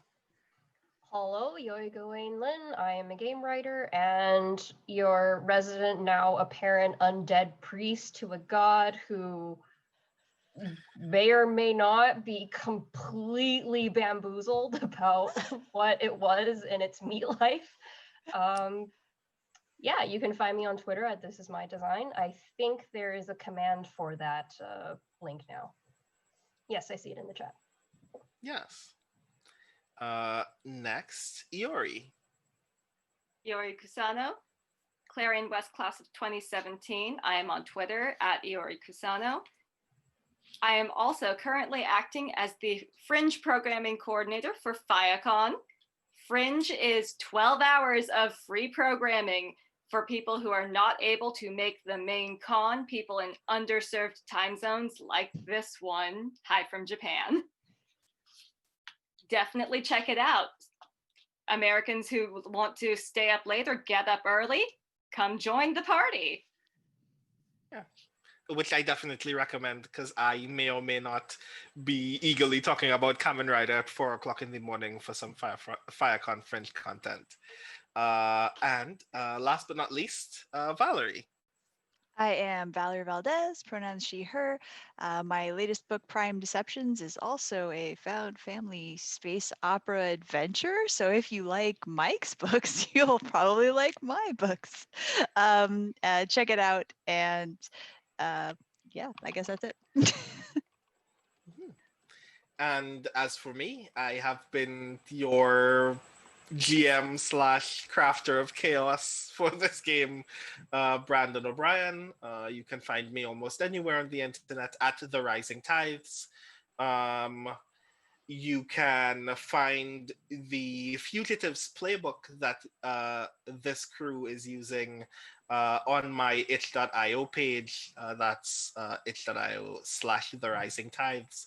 I should also idly mention, since it has just been announced and I'm very excited about it, that Interstellar Flight Press has accepted a chapbook of mine called Can You Sign My Tentacle?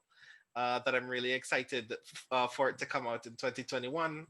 So I'm just gonna let you all know that if you've never encountered any of my poetry before, look out for lots of very emotionally intense poetry about the gods of the Cthulhu mythos asking various rappers to sign various parts of their body for them. So yeah, that's all of us. And now it's time for us to like summon Greg back into the Greg. conversation at some point. I am here. I have been summoned. Hello. Hello. I was going to say we should do a ritual to summon you back into this space. No, I've been watching, so the ritual was waiting until my time was right. No, it was a good, enjoyable session as always. I was thinking about a bunch, again, maybe this is just me, but I was just thinking about all these John Wick style standoffs that it feels like, but you folks have an interesting way of getting out of John Wick style standoffs. I don't know.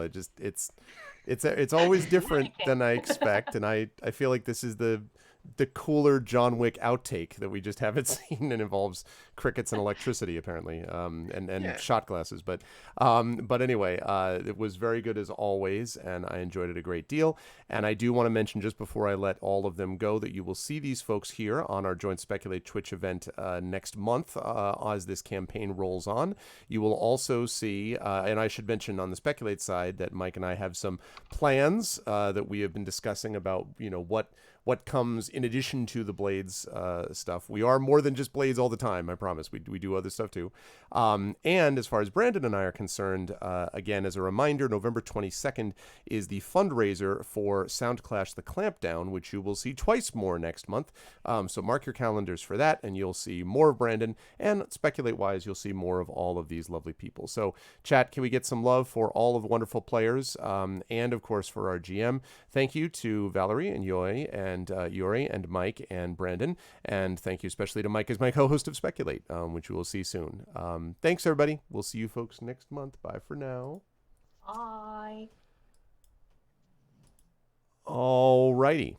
And that is going to do it for us for today. And so again, I want to thank all of the lovely folks as I transition over. I want to thank all the lovely folks from who have been listening to us from Speculate. Thank you all for being with us as always. We appreciate it, and we will see all of you wonderful people on our next show. Please support us by checking out speculatesf.com, by checking out our Patreon, which is really important for the Speculate and allows us to pay our audio editor Rudy Basso and all that kind of good stuff. Please let us give us support if you can, so that we can give you more of this awesome content as time goes on. So bye to my Speculate folks. Thank you so much to them. And last, my Twitch folks. Good stuff, everybody. Thank you so much, chat, for an enjoyable experience. Again, we're sorry that we got underway late, but we had some tech stuff that some players were dealing with, and so we all got it done, and we managed to get the session in, which was great regardless. The leaks are okay. The plumber's coming tomorrow. It's our heating cooling system, so we shut it off for tonight. They say it's probably a clogged drain, and at least it's not, a billion degrees, nor is it 30 degrees. Fortunately, it's kind of like mid 70s because it's the fall. So It could be worse. It'll be fine. But I got to go put my kid to bed, and I've got to go get on out of here. So remember, tomorrow we will be back here Monday evening at 7 p.m. Eastern for Emberwind with the Ember crew. And then Tuesday, I will be back at noon Eastern for the Patreon Fueled Chat Chosen Game of the Month, Spiritfarer. And then at 4 p.m. Eastern for Pen and Pixels over on GOG with what will probably be either the last or the next to the last session of The Witcher 3 Blood and Wine. So it's going to be good. Yeah, thank you for asking, Lone Wolf. So that's what we've got going on with that. If you like what you saw and heard, please support the channel. Check out by following the channel. Check out the YouTube with !ArvTube, Discord with !ArvCord, Twitter with !ArvTweets, website arvinalorun.com. On the financial side, !ArvTrayon for the Patreon, !Arv shop for the merchandise area, and of course the sub button, which allows you to subscribe to the channel and get awesome custom sub badges and emotes and all that kind of good stuff. And if anyone has any inspirations left, remember, they all get reset after tomorrow, so tomorrow is your last chance to give those Ember folks some support. And then just the publishing stuff, Icarus for the Icarus and Jelnik graphic novel stuff from Athos Arts, my graphic novels, which are coming out in retail on November 10th of this year. Library for Tales and Tomes from the Forbidden Library from Alligator Alley Entertainment, and Grayshade KS for details about the Grayshade Kickstarter, which is coming up February 2nd of 2021, and that's going to be awesome. I'm excited about that. And of course, last but certainly not least, BLM, Black Lives Matter, because boy is that really important, as we've said, to focus on the importance of supporting and sustaining Black lives in this country and elsewhere. So there are resources, educational resources on places to donate and stuff like that you can find at that link. And Vote Now, because you do need to vote, and it is that important, and please don't forget. And last but certainly not least for tonight, again, Speculate, so that you can find out about the website and you can support the Patreon for the Speculate Patreon as well. That is going to do it for me for today. No raid today because I got to get on out of here. So I want to thank everyone for having been awesome today. Thank you all so much. And thanks most of all to the wonderful players and to Brandon for a great session tonight. Thanks everyone. And we're going to see the Blades crew again here for another joint Speculate Twitch event next month. Thank you to my wonderful mods, Arudinel and Rock God. Thank you especially to Arudinel tonight for putting together that new command. Thank you, sir. Thank you to my subscribers, Arudinel, Rock God, Critchwitch, Lone Wolf, Mrs. Dunsel, The Rising Tides, of course. Again, great job tonight, Brandon, and Trishy Mats. And thank you so much to my Patreon supporters in that group as well. And thank you to my viewers, Commander Root, Arenth, First Killer, Gorgar, Kusano Iori, who is also one of the players. Thank you, Iori. Lurks, Nix Play, Princess League, Saddest Kitty, my favorite name, one of my favorite names, Tai Shent. The kids are asleep, and I know exactly who that is. Thank you again, Valerie. Thicker, Turbo Tango, thank you, Mike. You, Christensen, and West River Rat. And I will indeed tell Little Arv good night from chat. Thank you so much, Trishy Mats. I'll see you folks tomorrow night, 7 p.m. Eastern for Emberwind. Until then, everyone have a good one, and I will see you lovely folks soon. Good work today from the Blades crew, and thank you from Speculate and Twitch, and I'll see you folks tomorrow. Till then, everyone be good to each other. Have a good night.